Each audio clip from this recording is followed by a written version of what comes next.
What's up, gang?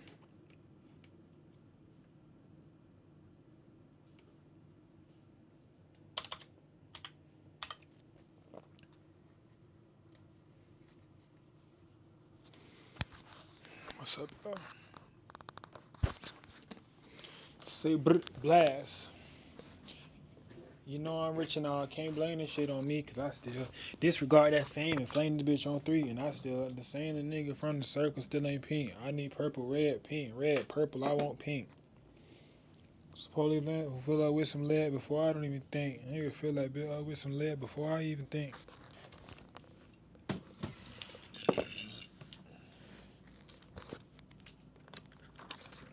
Powerhouse, fuck a leech, big dog, fuck a leech. My money tall for the leech. Take me off the earthquake. She before she late. Big titty, no way.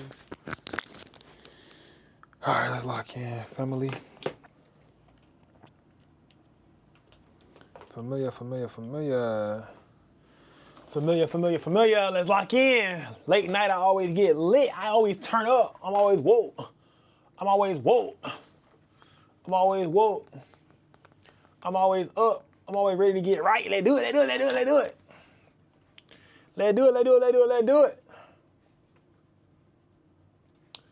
All right, let's lock in, y'all. Let me see something real quick.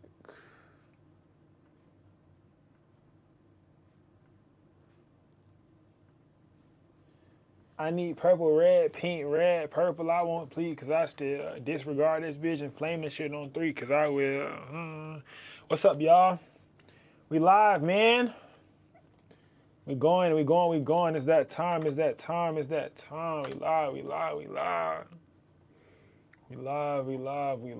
man.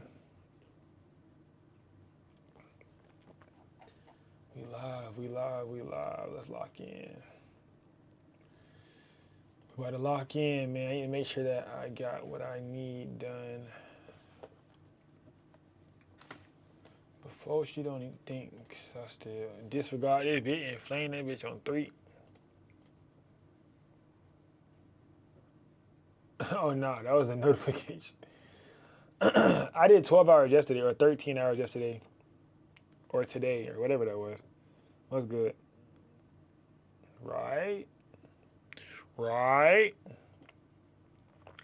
I need green, red, purple. I want pink, cause I still. What to do familiar? It's your boy Tess at PNG, and we back at it again with another one. Today we doing a little just live vibe, kind of live and edit, chill vibe, things of that nature. FDO. First day out, for the first. What's up, man? How y'all doing today, bro? FDO, first day out, for the feds. FDO, first day out. Bruh, we lit. All right, let me go ahead and edit the analytics real quick for the live, for the views. Yeah, y'all, you lost by 10, right? I'm not laughing at you losing. I'm just like asking, right? Type shit. I'm not laughing at you losing. I'm just asking, is that what happened? You know? So, you know. I need green, red, purple. I want pink. All right, let's lock in, y'all. That you're going to need to know to be successful on the platform. He's one of these people that just shares everything. Let's lock in. The parts about how good AI is in Yo, terms of just generating human what's up, gang? content is. But I did just get impressive, booked but 3 also months in very scary advance. See terms now, of what see? kind of power In it my can eyes, wield. Matthew a win's a win. Designer. He's a builder, A a win teacher, is a win, creative you know? director, and one of the few creatives who's evolved with every way. In my he can. mind, He a win understands is a how to win. create content that cuts through the noise and how to design products people actually care about. You can't automate substance. In this episode, Matthew breaks down how to protect your creative edge, how to work with AI without losing your soul, and why real innovation always starts with curiosity, not convenience. I try to think about what is my interesting perspective on this, or lens or way of doing this that is different from everything else. There's all these things that make me uniquely me, and I'm able to infuse in the work that I do. So that makes it different. That makes it hard. In a world that's obsessed with shortcuts, AI promises to do the work for us, but Matthew argues that's exactly what makes creative work boring, predictable. Bro, this is Something the funniest meme I've seen all day today. Come over. Where are we going? Around. It's a surprise. This is the funniest freaking Where are we meme going? ever, bro. Everybody been remaking this thing, bro. This is the funniest shit ever, bro. Like, bruh, you sent a picture in Discord and no one said nothing. Where'd you send it at? You sent it in content critiques? You put in, what you put it in, content or photo critiques? I sent a picture, it's a surprise. I sent pictures and I sent a picture. What picture did you send? Where's it at, Brian? Or Braylon, sorry.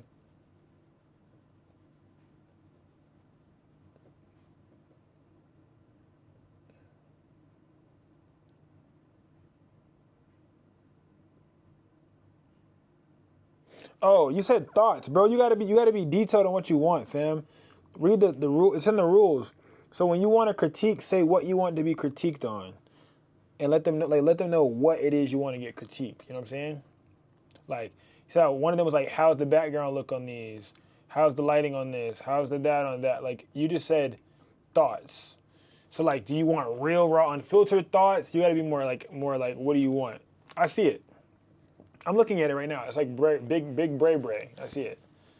You gotta tell them what you want. I feel like it's really cropped in. You could have got a lot more of the situation. Also, there's too much headspace because you cut off the backdrop. You could have showed more of their outfit and less of the ceiling. I feel like you showed too much ceiling. The colors look good though. The lighting overall looks good.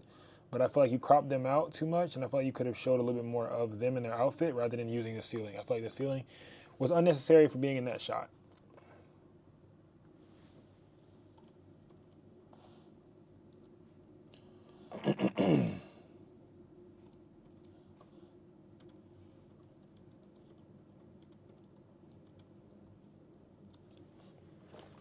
He was asking about one of his things. He wanted a quick critique on one of his images. This is the image right here he's talking about. He sent this one it was like thoughts. But when you're doing critiques, you gotta state your intention. So like when you're getting critiqued, state what the intent was behind it. So that way when you get constructive criticism, make sure to let us know what your intent was, and then we can go crazy. Because if we go in there saying some crazy shit, you're going to get caught off guard. You're going to be like, damn, why they being so mean? But you got to let them know, like, what do you want critique on? Do you want critique on overall? Do you want critique on, you know what I'm saying? So you got to let that be known when you're doing that, all right? So when they critique, wholeheartedly or whatever. But I had too much headspace. Like, all of this right here could have been cut off, fam. I feel like all of this is added into the situation for no reason. I feel like you can cut this off. You could have added more of their bottom half. You sacrificed the remainder of the photo down here with actual people taking up, usable space. You sacrificed that for up here, when all of this up here isn't even really supposed to be important because the backdrop's all we're supposed to be able to see. So I feel like you could have put it down a little bit. I don't know why it's so cropped in Discord. It's not like that in camera. But yeah, still the ceiling applies for sure. Definitely still the ceiling applies. Oh, so boom, boom, boom. That's why. So that way they ain't saying that with mine. Yeah, you gotta you have to state the intention. People don't know how to. Like, I had to say that earlier, and I had to put that on the thing. You have to state your intention. Like, don't just put your pictures. If you're just promoting your photos and you just put your photos, they're gonna just heart it or like it or say it's cool or nice. You get what I'm saying? So I see yours. I'm looking at yours. I'm not looking on this one. I'm looking at it's right here. Yours is right here. Here you go.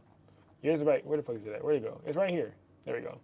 But yeah, that's that because they just exaggerate it. You know what I'm saying? So you gotta like state your intention. You know what I'm saying? Like, you know.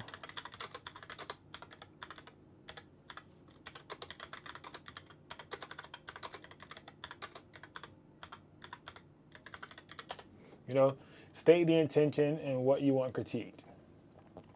Same thing here with Monty. Like, what do you want critiqued? Do you want us to just like it? Because if you're doing self promo, or you're doing content critique channel, you want critiques, but on what though? Like on this style, like what is it that you want critiques on? You guys get what I'm saying? We gotta know. We don't know what you want critiqued. Do you want the lighting critiqued? Because I could say I hate the lighting. You know what I'm saying? Like you could just be, no, but I'm saying like I could say I hate the lighting. It is. That is the point of self promo. But I'm saying if you post it in here for a critique, and you have to state your intention. You guys get what I'm saying? You have to state your intent. So put your intent behind it. Like what did you want? Like, you know, one of them put in there was like, oh, how's the background? Shit like that. So state your intent, you guys. State your intent. Remember to state your intent, you guys. State your intent. State your intent. When posting in critiques, please include your goal and what you want feedback on. Use the phrase real, raw, unfiltered if you are ready for brutally honest feedback. So remember, like, you know what I'm saying? Like, we don't know what your intent is. If you did the lighting like that on purpose, then yeah. So do you say if the intent is like just vague? Say real, raw, unfiltered. Say be real, raw, unfiltered. That's what you would say, like right here. See? You would say be real, raw, unfiltered. And then now they know, okay, boom, let me go crazy. You know what I'm saying? Because if you just post it, they don't know what to critique you on. I had to try to tell everybody that early. Like, if they just post it, if you just post it, they don't know what to critique, so they're just gonna like, you know what I'm saying? They don't know what to critique. Cause I don't want to be like, you know, oh, I hate the way that he's posing, or I hate the way that this is that, and you don't even care about that. You wanted to get critiques on your lighting, but I'm over here critiquing you on the pose or critiquing you on the framing and the composition. You know what I'm saying? You gotta make it like, you know, shit like that. And sometimes some people also, you got to keep in mind, if some people feel that they're not at a certain skill level as you, they also won't critique your work either because they feel like they don't even level up to what you're doing. So they feel like they're not valid enough to speak on certain things. So that's just being honest. It's psychology, right? So if you're watching someone and, you know what I'm saying, you're watching someone or you're critiquing someone, right? You might, if you feel like you couldn't even create something that looks as good as their thing, then you're more likely to not even critique it because you feel like that person did better than you on a certain type of image or whatever. So you're a lot less likely to critique them because you don't really know what's wrong with that image because you haven't had enough skill yet to be able to say so. So when our mods come in or people who have more skin in the game and aren't really necessarily beginner photographers come in and they can critique you better, that also helps too because they're not always available because they're shooting all the time. So when they get available, then they'll be able to critique certain stuff or catch up and stuff like that. And they catch up every other day, like, you know what I'm saying, stuff like that. So you gotta remember, guys, it's a free chat. So some people, you know, they critique whenever they're available. So if they're not available, like the main chatters, the main talkers, the main OGs are not available to help, then if they're not available to help, then they're only available when they're available. You know what I'm saying? Because everybody today was doing Christmas shoots. Like me, I was doing Christmas shoots. All the OGs had Christmas sessions today. I know LJ, I know D was shooting today. He was back shooting. So they weren't available to give you guys critiques. You know what I'm saying? But everybody else may feel like their critiques aren't valid enough to speak on. So that's probably why they didn't say anything. So you got to think about that too. Like, don't think that people are ignoring you. 9 times out of 10, they see it. They just don't know what to say because they might not even know, you know, what you're trying to accomplish. So don't take it to the heart. Just like, you know, just be understanding, bro. Just be understanding. Because without you thinking about it, you would take it to the heart. But you got to remember, we're all in this together. Like, we're all a team. This isn't like a, you know, 1v1 or one person versus another person. We're literally all on this. We're all on the same team. Not gonna lie, that's how I used to be for sure. Exactly. Like, you don't know what to critique. You know what I'm saying? Because maybe you haven't gotten to that skill set yet. Maybe you haven't gotten to that, you know, or you don't feel like you're at a certain level yet to be able to speak on certain topics when it comes to photography. And I respect that, you know what I'm saying? So and I don't think that's a bad thing, you know? So I feel like that's okay because some people feel like they can only speak on what they can speak on. if they feel like they haven't gotten to a certain level yet. But we're gonna lock in, y'all. We're gonna lock in. I gotta do a lock-in. I gotta do a lock-in session for my clients because I gotta get these done. Because Christmas Eve is tomorrow. I'm trying to get all these out of the way so I don't gotta think about it no more.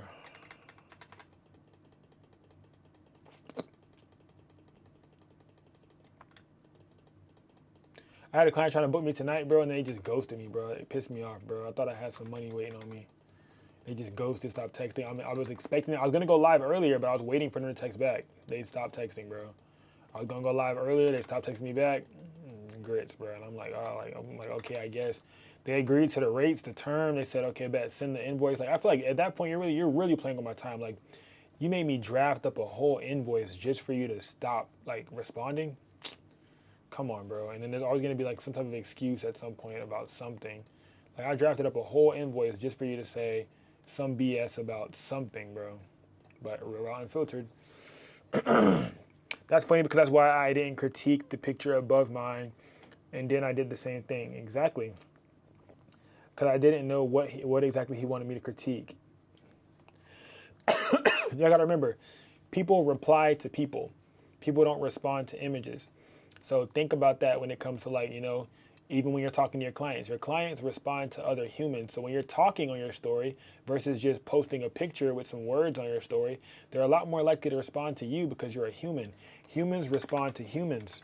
So if you're typing, right, the humans are going to respond to you more likely because you actually put your intent, or you said some words in the chat that they can relate to now. You get what I'm saying? Or now they'd be like, oh, this is a human talking. Let me go ahead and make sure I answer this person. You see what I'm saying?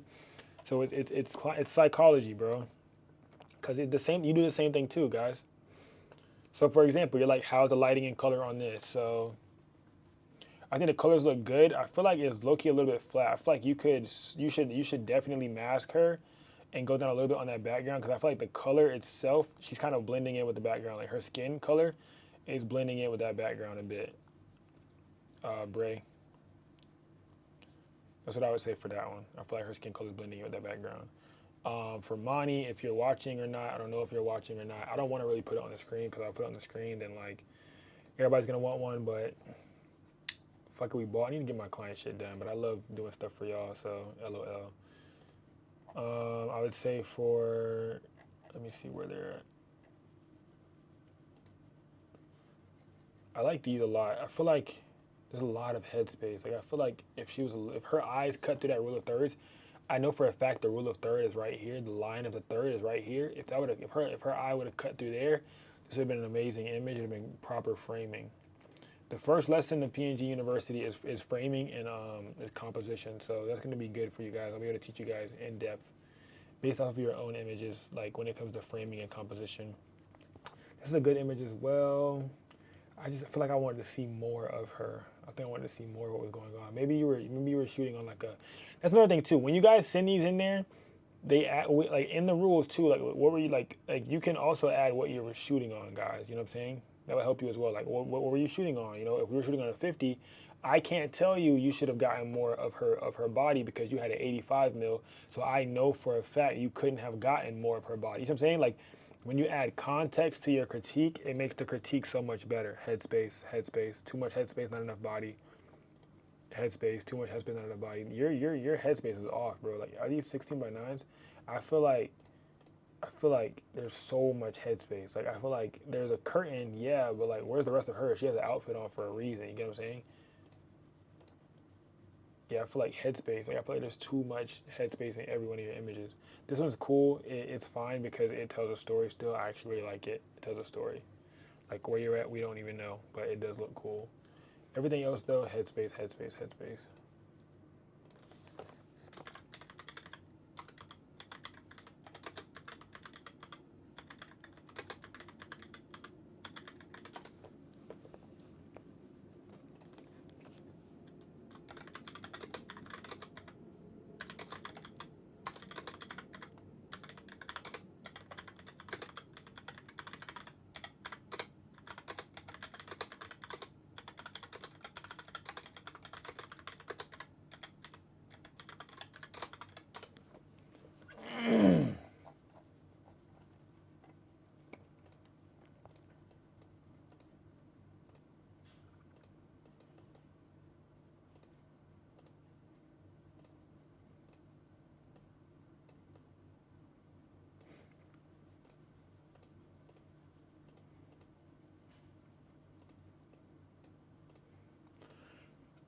What's up, TikTok? We're live on Tube. Skis.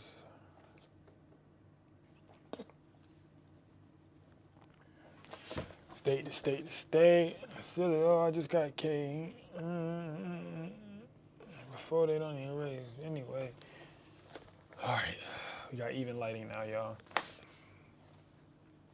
It's a real deal powerhouse. Fuck a leech, big dog. Fuck it, run the car. Beam a break the curve. I just said it through the third. We broke when you got nerves. I got money in automate reserve. that entire thing and just go start to end, you'll get the obvious thing. And I think the obvious thing is the boring thing. AI is taking over, and most creatives won't survive. But if you want to be one of the few that does, this episode's for you. Right now, I think my feed is flooded with so much AI content. AI writing, AI video, AI music. And as someone who values storytelling and just real content, what do you make of where this era of the creative space is going? It's interesting. It's wild. It's crazy. It's scary. It's all the things. I think from a personal standpoint, the parts about how good AI is in terms of just generating human feeling content is pretty impressive. Tell me what Also you doing for very scary Christmas? in terms of what how wield on Hashtag in terms of manipulating HWH, influence people. So that part is the scary part, right? The parts that are interesting is just how good all of those things have gotten in just like the past 2 years. It's pretty wild. In terms of my perspective as a content creator, change happens all the time. You know, I've kind of witnessed it over my career. So much change. You ever watch a podcast and they low-key be talking aspect slow and they ratios, kind of mess with your TV, brain? Social, internet taking over everything. I've seen a lot of change, and this just feels like another wave of change. It's pretty significant, but I've kind of seen a lot of change. And when things change, I like to just focus on my values, the things that are very interesting to me. I pay attention to that stuff, but I like to focus on, well, that's cool that's going on. Is there anything that I want to adopt into my practice? And everything else is just noise to me, because I could Creating a still folder focus for my on the client right things now in that I Pixieset. want to focus on.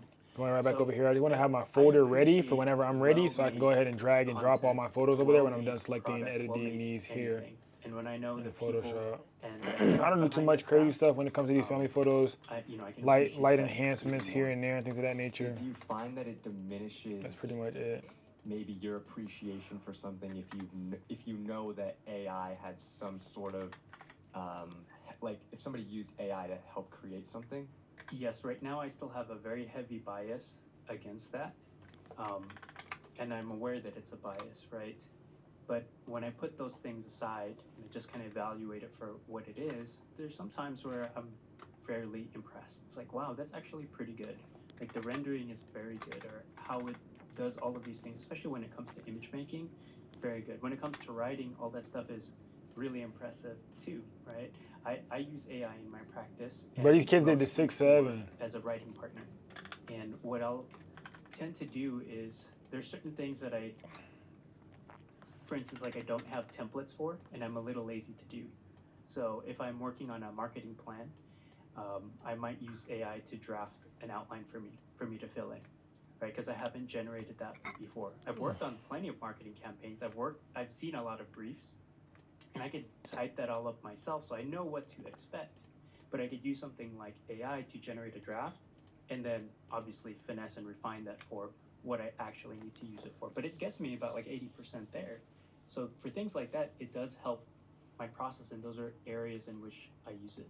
I think that's a really interesting point. Yo, what's You up, use it Kenny? to get 80% there. I feel like people can be lazy. Hot with it water and have it heater. become 100%. You're a all the way dickhead. there. I like that you're Okay. utilizing it as a tool. You definitely not can't. You kind of, are now categorized as like dickhead. not using it at all. But the fact that you're not letting it Hot get you water to heater? 100%, You're I think crazy, that's bro. important. Goodness Yeah. gracious. There was a fascinating talk I saw over at Config conference, which is thrown by Figma up in San Francisco.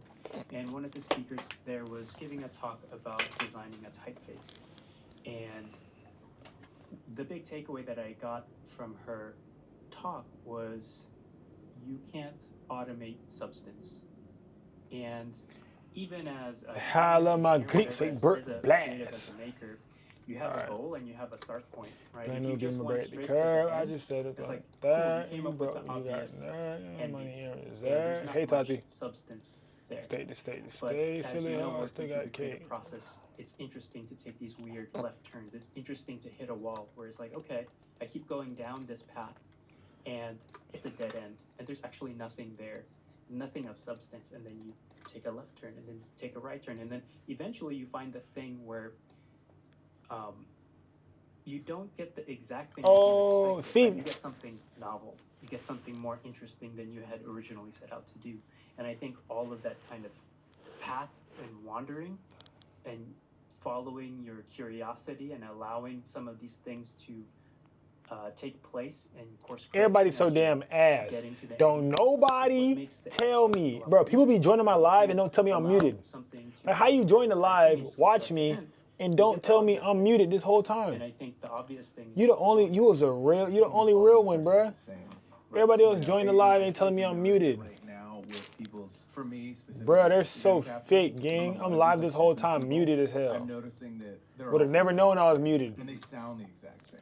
And, Overly the fake, words bruh. just have no human behind them because it's just copy Overly and paste, fake, and they're bruh. not, I don't think, writing them. And I think even for like the newsletters that we write for the pod, It's crazy, what I bruh. like to do is I'll just write the whole thing, like write it, Yes. whatever my 500 words, whatever, and then hey, I need to like fix the grammar because I'm not a writer. Okay, there's gonna be a lot of spelling mistakes, there's gonna be some curse words. nobody and say we're gonna, nothing, figure this out. bruh. And I think that I'm over having here. a co-pilot rather than relying. Bro, I thought it was on on purpose AI, at first. Then I think saw is you mouth a Tati. way that people Ha! can really see their stuff still come through. Then I saw you mouth hi, And Tati. even- I don't know. I'm curious what you think of these next 6 to 12 months. Like, what do you think is going to happen as just content creators start to see more AI creators on these apps? Like, I found someone the other day that was like a completely AI How the person. fuck I was you- like, how this you is read my the lips? weirdest shit I've ever seen. Tati. 200,000 Hi, followers. Tati. People were commenting on it. I'm like, Feel like this I'm isn't just a real chewing. thing.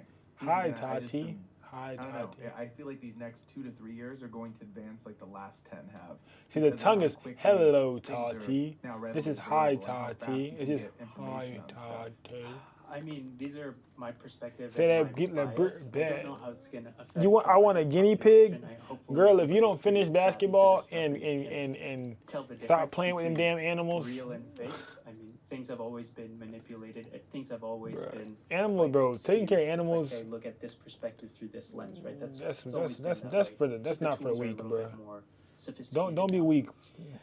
For me, Taking care of no I'm animal. actively tuning out. Yeah, I guess you So I'm can. just I guess you stepping can read back. lips, So bro. a lot That of damn times TikTok with that little boy. social media apps installed on my It's phone. just, it's a It's surprise. just so noisy out there. Oh my goodness, that was the Feed is funniest really shit. I boring laughed my to me. ass off. I'd rather go The out comments and made me meet laugh people even that harder though. want Like to I was be laughing already, in real but them life. comments made me So, laugh even harder, I bro. could only share. Like one I was thing, already perspective, or just, already I'm laughing just hard. pulling away from In that them because it comments, feels bro, less and less comments interesting. made me die. So and The it's meme a with it got it. combination of just being on these platforms for so long. Oh my combined with gosh, those bro. trends, right? The Things little that kid are look more, overly evil, bro. digitally created without a human behind it. It's a surprise. It's just it's interesting to me. So I'm just It's a finding surprise. my attention Bro, that's span, crazy. right? Which those apps are designed to grab your attention. You have more discipline than me, I'll tell you what. I would love to delete Instagram and TikTok. You should just try it. I should. What's stopping you? It's a surprise.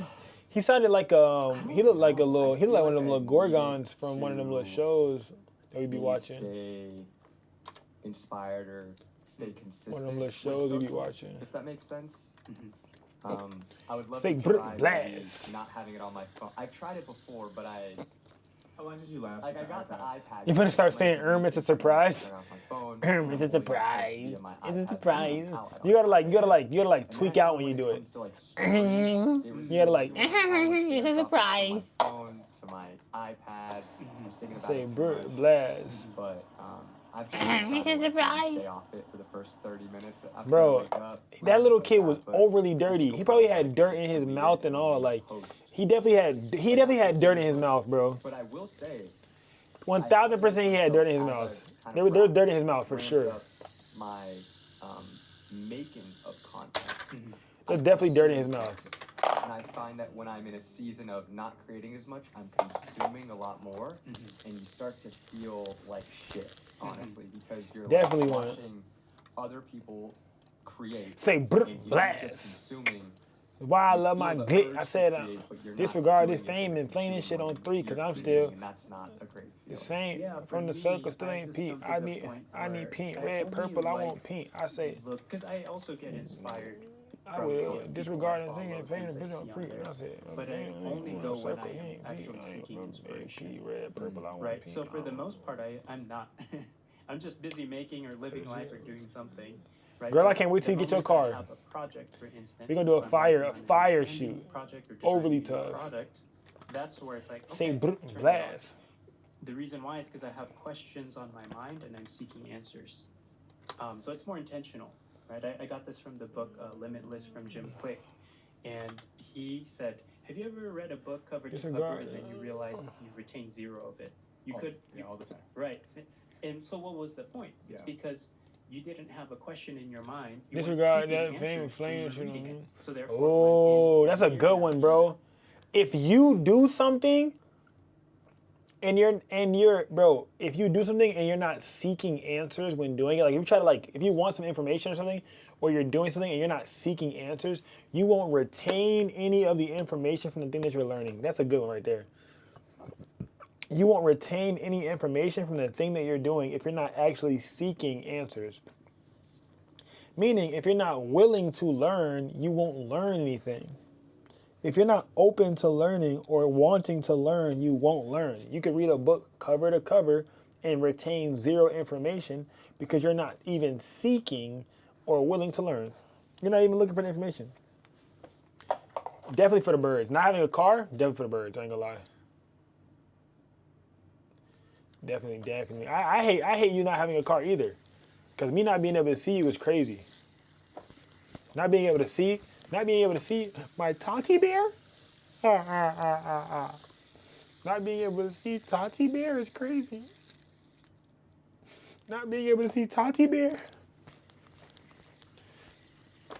It's crazy, bro.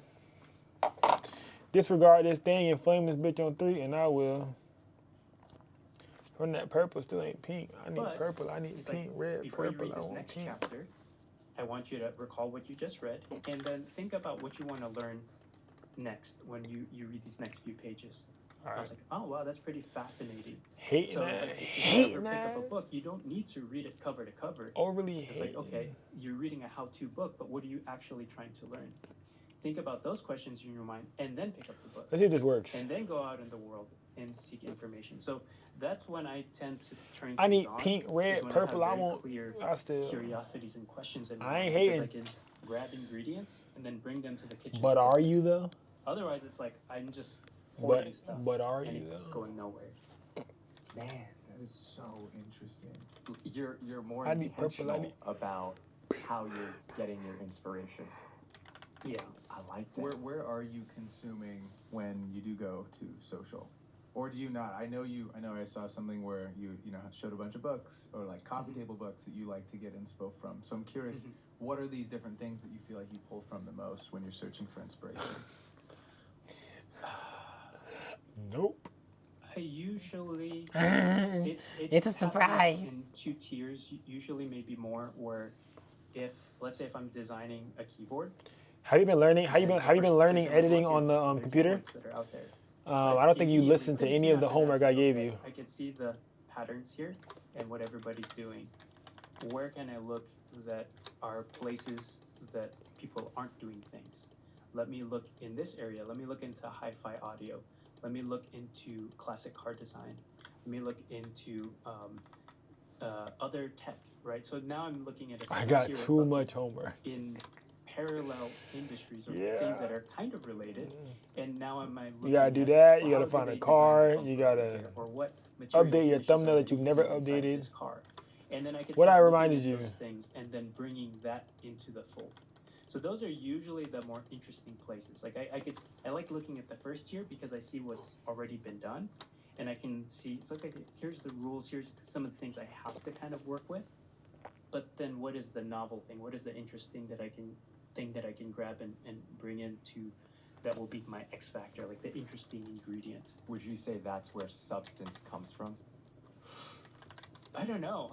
I think substance, I haven't really thought a lot about the meaning of that and what that means for me, but you know, substance is, I feel like you could feel that when somebody has put a lot of effort into something, you as the audience or viewer or user of that thing can tend to Or feel user that of that it's thing. really weird. Maybe it's this weird ethereal spiritual thing, I don't know, but I feel like you can feel that. So versus basically tonight or something tomorrow, that wait, feels a little bit more boom. mass-produced I or have to do automated. something for school before the 26th. But I Oh, feel you like do when start you school, see man. something You novel, are starting school. I'm not about to something see that your is ass for a creative, minute. it's because somebody took Not finna see ya for something a that's not supposed to minute. be there and worked its way in, For and a then it becomes a minute. novel moment. Chris Doe, my mentor, he was on the podcast. He introduced this concept of creativity for me. He said creativity pretty much is like a rubber band where you're connecting two or more disparate things together. If there's the rubber band, that's the creative part that's holding it together. If it's too loose and it's flaccid, right, it's not that interesting, right? It's the obvious thing. It's like, okay, these two things, yeah, this was the obvious choice and the rubber band's pretty loose. If you pull that rubber band apart and you have two different things that are too far, the rubber band's gonna break and the concept is gone, right? It doesn't work. Like these two things are too wild. No one's gonna make the connections. No one can see it. But if you pull it just tight enough where there's a lot of tension between these 2 points, but it holds, it's like then you have a really good. Oh, you're doing online till Because summer. People will be like, So what are you trying to there's say? This thing that I'm familiar with here, but there's something new and different. What are you trying to say? But it makes sense, right? I'll give Because you an my example. Wi-Fi is amazing. The chef, many years ago, he took Mexican food, tacos, and Korean food, and then put it together. Something that you think shouldn't belong together, and no one has really thought of it before. And then when he put it together and presented it that way, it's like, oh yeah, Korean tacos, kogi, makes sense, and it's been around for a long time. And then you I'm see just so many other saying. offshoots of that. Wi-Fi something go where it's over like here good. The creative I pay for a person gig, so I get that extra. I get that extra. their lens on the world. They're looking around. They have questions on their mind. They have curiosities. They have experiences, and they know how to connect the dots. And I think people who are curious like that and have experienced a lot, or just aware of things, are the ones who are connecting the dots in interesting ways. That's something that I think AI is never going to be able to replace. Like you're saying, it's like you come to these conclusions for these things that you're building by, you try something, it doesn't work, you iterate, you change it, and like you couldn't just rely on a robot. This is yesterday's It's edit, y'all. obvious. And I think That that's became out overly That's tough. such an interesting, point. That you brought up Overly. earlier. And it's like that is, I think, what is Overly. going to separate this one group who relies on it so hard Green, for red, everything, purple. it almost just turns into people not thinking for themselves, which is what I feel like we're going to see. What is going on with this? I don't next even know generation what. of people that are born is like they're going to grow up. What we is all this? grew up What is with this social, blue? right? You saw it even earlier than us of like how it was changing and how it came into the I don't even know world. what I'm looking at I right think now, they're going to bro. grow up with, a lot of these things being just handed to them. So I maybe won't know, what hard work looks like, or what just I don't know what's making it happening with right your now. hands looks like, and failing. And Bro, being why do okay all of with my images have it? I wonder kind Oh of my what goodness that gracious, impact bro. is going to have on this next generation. Somebody tell me what the hell is Can you going on talk right now. about the importance of doing hard things and how that is what allows you to create Don't go. substance in the work that you create? Yeah, I think this is another lesson I kind of learned working with Chris, and he would say this in the rooms all the time. He's like, I like doing the hard things because no one else wants to do them. And I know when I do them, it's like I'll get interesting results, right? And few people will want to follow. When I was working with GroveMate on a product collaboration a few years ago, 3 years ago, that was one of their kind of internal mantras, is like do hard things, or do things the hard way. I think it's their kind of internal mantra. And I asked them, like, why? Like that seems like a strange thing, but for similar reasons, it's like, well, we want to do things the hard way because people won't want to knock us off. Because they've had a lot of copycats over the years where it's like, okay, well, if you just build something very simple, it's easy to do. You can kind of reverse engineer something and then build that for yourself. But then if you see something that's really intricate and dense and complex, and it's like, whoa, shoot, it's going to be really hard to do. I don't really want to do that. The people who like to copy, the people who like to do the low-hanging Bro, fruit, can somebody help they me with don't this wanna put in blue? that much effort. They want the shortcut to get to the end. Bro, what's, So I'm gonna when just you do close really that whole hard app out, things, because what the hell is going on, I bro? mean, you still will probably get copied at some point. That's fine. But it's just so much harder because it's difficult, right? It's harder to Bro, automate. what is going on, bro? Yeah, working with GrowMate again, it's like if you look at some of their products now, they're very intricate and it requires different machines, different processes, different people, different experts to put the final product together. And because of that, you don't see knockoffs of a lot of their newer products, and it's really interesting to me. And that's an example for a physical product. Could you maybe talk about hard things that a content creator who's creating content for maybe YouTube or Instagram or TikTok, what are some examples of hard things that creators can do to stand out when everything else is kind of starting to look a little bit like the same with AI? Yeah. I don't think this is necessarily universal, but from my perspective, a lot of the content I put out, which is very sparse, by the way, like my last 2 posts for YouTube were 6 months apart. And the reason being is because I like to document the projects that I'm working on, and those projects take months to years.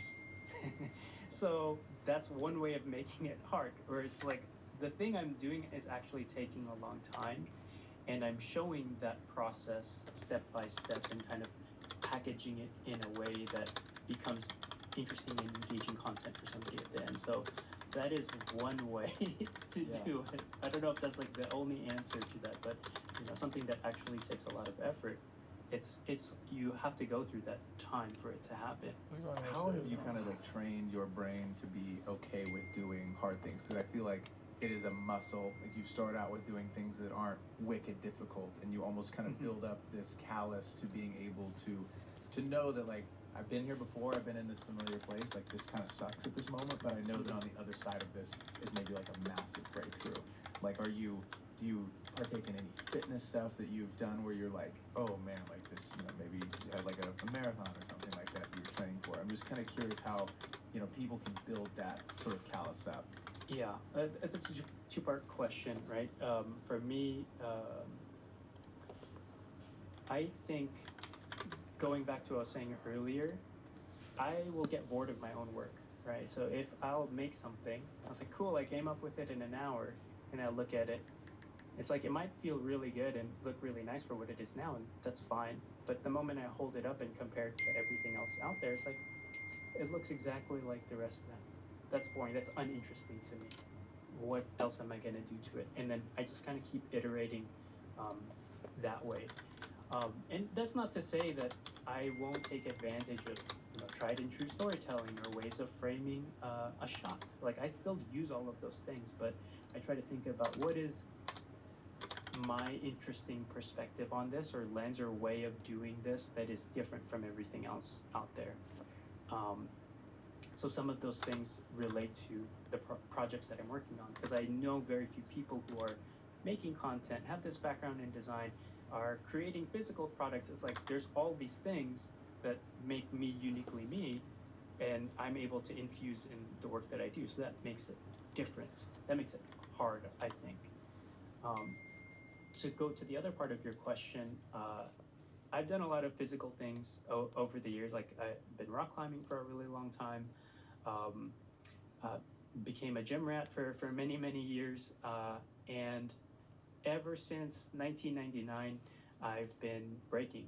So I've been a b-boy since 1999, and I'm still doing it. And Really? I'm turning 41 this year. I'm no spring chicken, and Yeah, you don't look a day Hey, over 30. young at heart, baby. Thank you. I'm trying.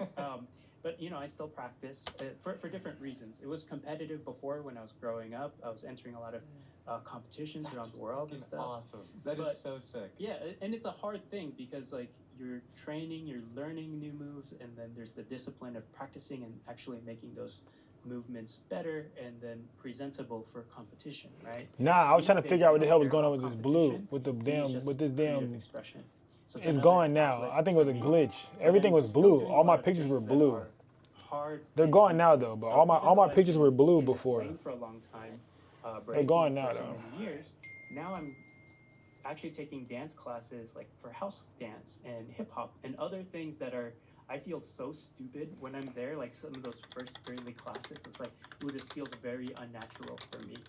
But I'm old and I have this other dance experience, like why doesn't it translate over? So it's one of these things that my ego was just trying to protect me, and I had to chop that down a bit and be like, no, I'm a student here.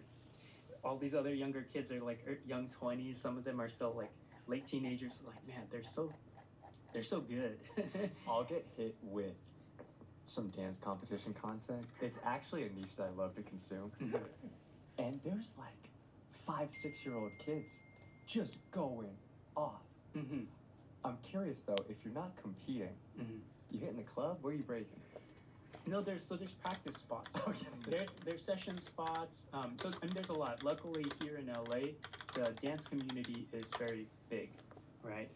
There's a lot attached to entertainment, right, and Hollywood and all of that. There's a lot of people who are teachers.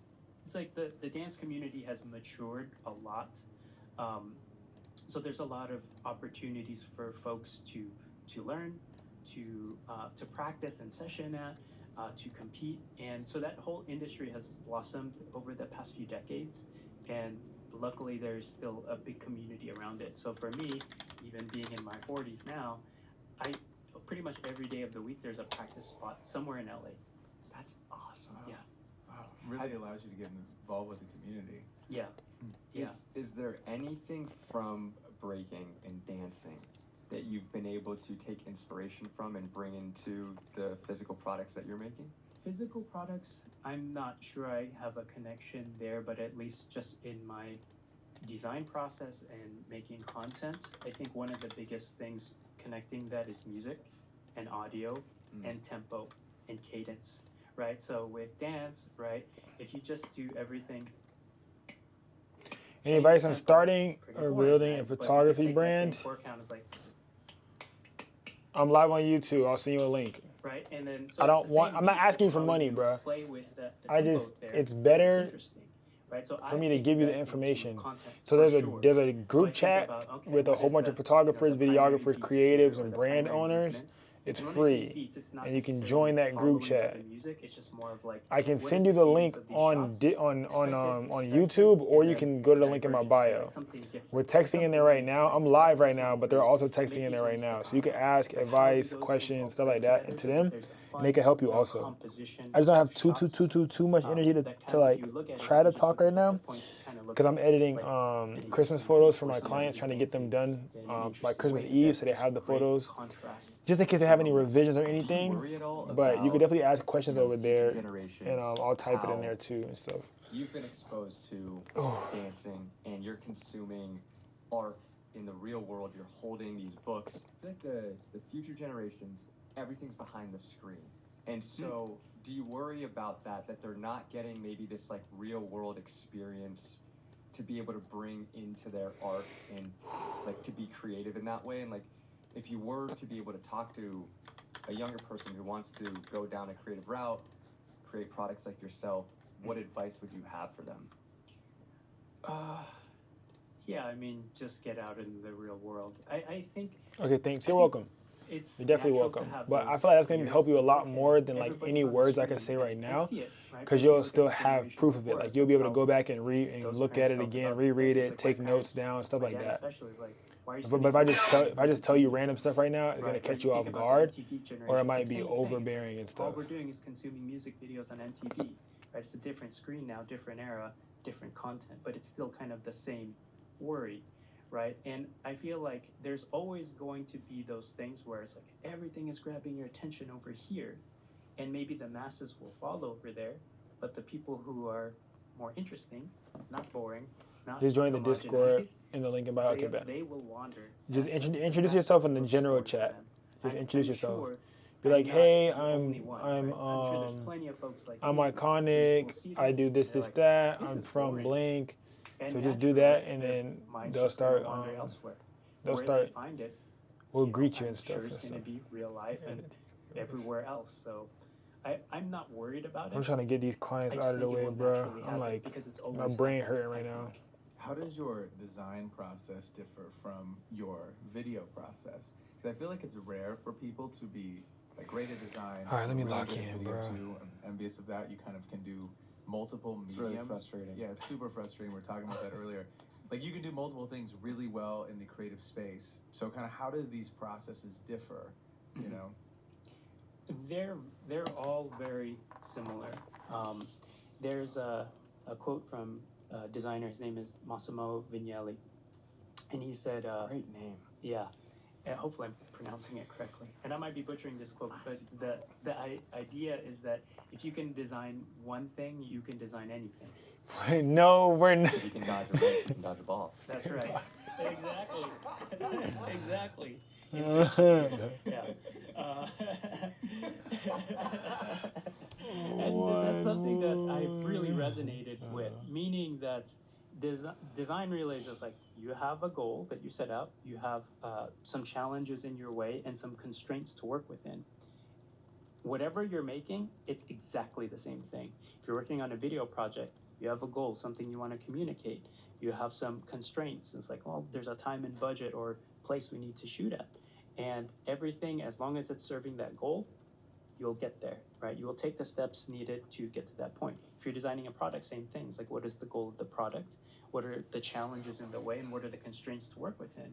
It's like, all right, it has to be in this form factor, it has to be this big, has to tick all of these boxes. I'm pretty sure Wicked's about to like give you the grand welcome right now. So it's the same thing, I think, across all of those things. I just got very fortunate that I started in design, and there's a pretty clear process there. The big term in that field right now is called design thinking, right? And if you just look at that process, you could just apply that to everything. So I'm into DIY woodworking, right? If I'm gonna make a table at the studio, a big work table, I have a goal. I have a challenge, which is, okay, where does this need to fit? What are the purposes that it needs to serve? And then constraints. What materials can I use? What knowledge do I have to put it together? What do I need to learn in order to get to this thing? Same thing. It's the same for all creative endeavors. Like pretty much everything that you make. You just need to know what you're making and be good at learning, which is just asking the internet questions. You are inspiring me because in my new place, I want to make a table, like a sort of little table for my plants to be able to be above the railing because it's like blocked. So there's no light that's like piercing through like here on our at 505. So I mean, I think I'm just gonna be living on YouTube, man. I've never built something in my life, like ever, like literally ever. You're gonna woodwork? I mean, You made this table. I did make this table. Nice. IKEA things are a little easier for me to follow. I feel like this is one that I'm gonna have to watch some YouTube videos on. But man, YouTube's taught me like so much in life. I learned how to drive stick on YouTube. Wow. Yeah, literally. That's impressive. This one guy had like an FRS, and I was like, "This is the car that I'm gonna try to buy. I'm gonna save up." And I was learning from this random guy on YouTube. I'd be in my room. My mom's like, "What are you doing?" I'm like, "Learning how to drive stick." Just trust the process.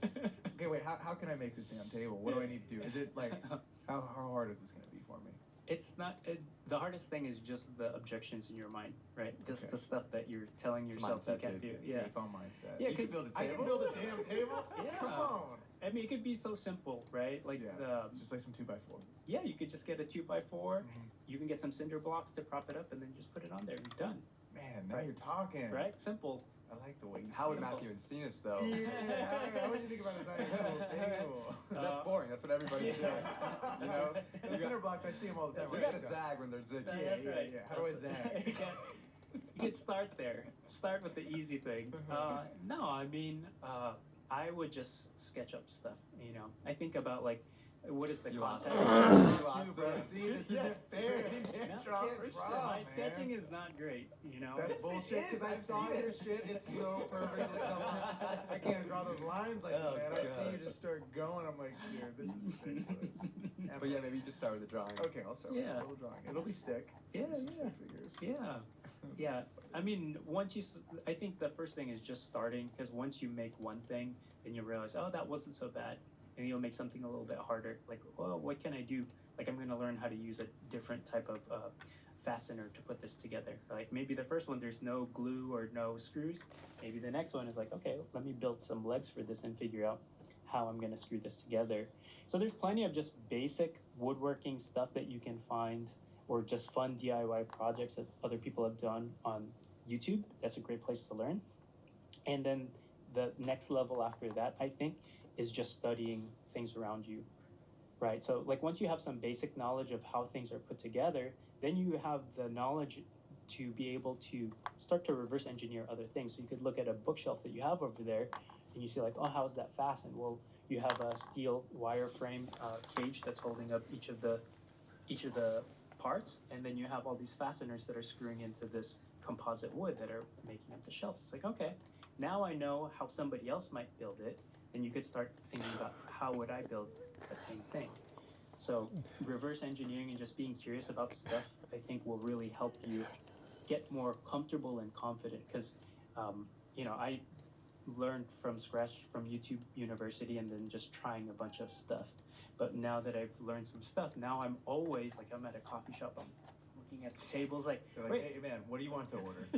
yeah, I feel like people might think I'm weird because I'm like crawling under the table and taking photos of of like weird stuff, like, oh, how did they join this table, because it's such a cool table. Oh, wow.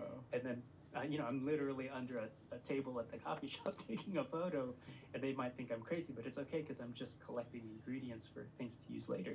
Have you always been curious like that? Since like you were a kid, you've always just kind of wanted to go deeper and really understand how things work? Yes. I'll give you a story. I think I was maybe 4 or 5 years old, and I think when you're a young kid, one of the toys that is pretty appealing to you is just like some kind of race car track thing, right? So I always, as a kid, I wanted just like a cool race set and then these little cars that you can control with a remote. So I got it. Maybe it was for Christmas or birthday. I don't really remember that. And they're these tiny little cars. And probably about after a month of playing with it, I got bored, as kids do. And then I was just fascinated. It's like, how does this car work? And so I went to the garage, took my dad's hammer, and I busted the thing open. And then I found this cool little motor inside that I was like, how is this powered? And then I remembered the battery that was used there, and I was just like contacting the parts to the motor with the battery, and it was turning this thing. And I was more fascinated with the little motor inside than the actual car. And that I can't even tell you what color the car was, but I could tell you what the motor looked like, and that was so fascinating for me. So I think since I was a young kid, I was always like that. I'll get bored of something, and then it's like, what's the layer deeper here? What can be more interesting out of this situation? And I've always liked to reverse engineer stuff. How do you think you build confidence in your creative work? I know you've been doing this for so long, but in the early days of it all, did you feel confident in the things that you were making? I think so. Yeah, I think for the most part I felt confident, and part of that is external praise, right? Like having really good teachers and community, parents, family around you, nurturing that, where it's like, oh, I drew this Ninja Turtle, and they're like, oh, that's awesome, right? And then going through high school, taking art classes there, it's like, wow, that's really good, you're in the art show. So I think early on it was definitely a lot of external validation, which was good for me. And then at a certain point, it made me complacent, because it's like, okay, I keep getting A's, so I don't have to try any harder, right? So right after high school, I went to Art Institute, which was, I just went there because all of my friends were going there, all my art friends. It's like, cool, I'll go there. I looked into Art Center, but it was too intimidating for me. I was like, wow, everybody's too serious here. I don't want to do that. Like, I took a summer class there when I was in high school. I was just like, I'm not ready for that. That's not interesting. So then I went to Art Institute. And very quickly I found out, like, oh, certain classes are super hard. No one's praising me. Like, that's a C. That's not a good grade. This teacher's really hard on me. So I started to level up a little bit there. But then pretty soon, again, I got pretty complacent. It's like, okay, A's, like, this is too easy. And I was getting bored at that point. It's like, oh, this is supposed to be my career. This is kind of boring. Luckily, I had a few instructors there who were Art Center alumni, and they kept pushing me. They're like, this is great, but I think you can do better.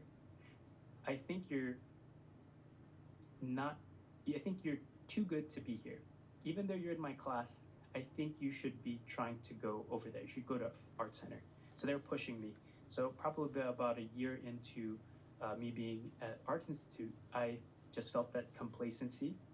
I felt pretty bored about what I was doing, and I felt like I've hit the cap of what I'm going to accomplish here. I need to get new stimulation. I need to challenge myself.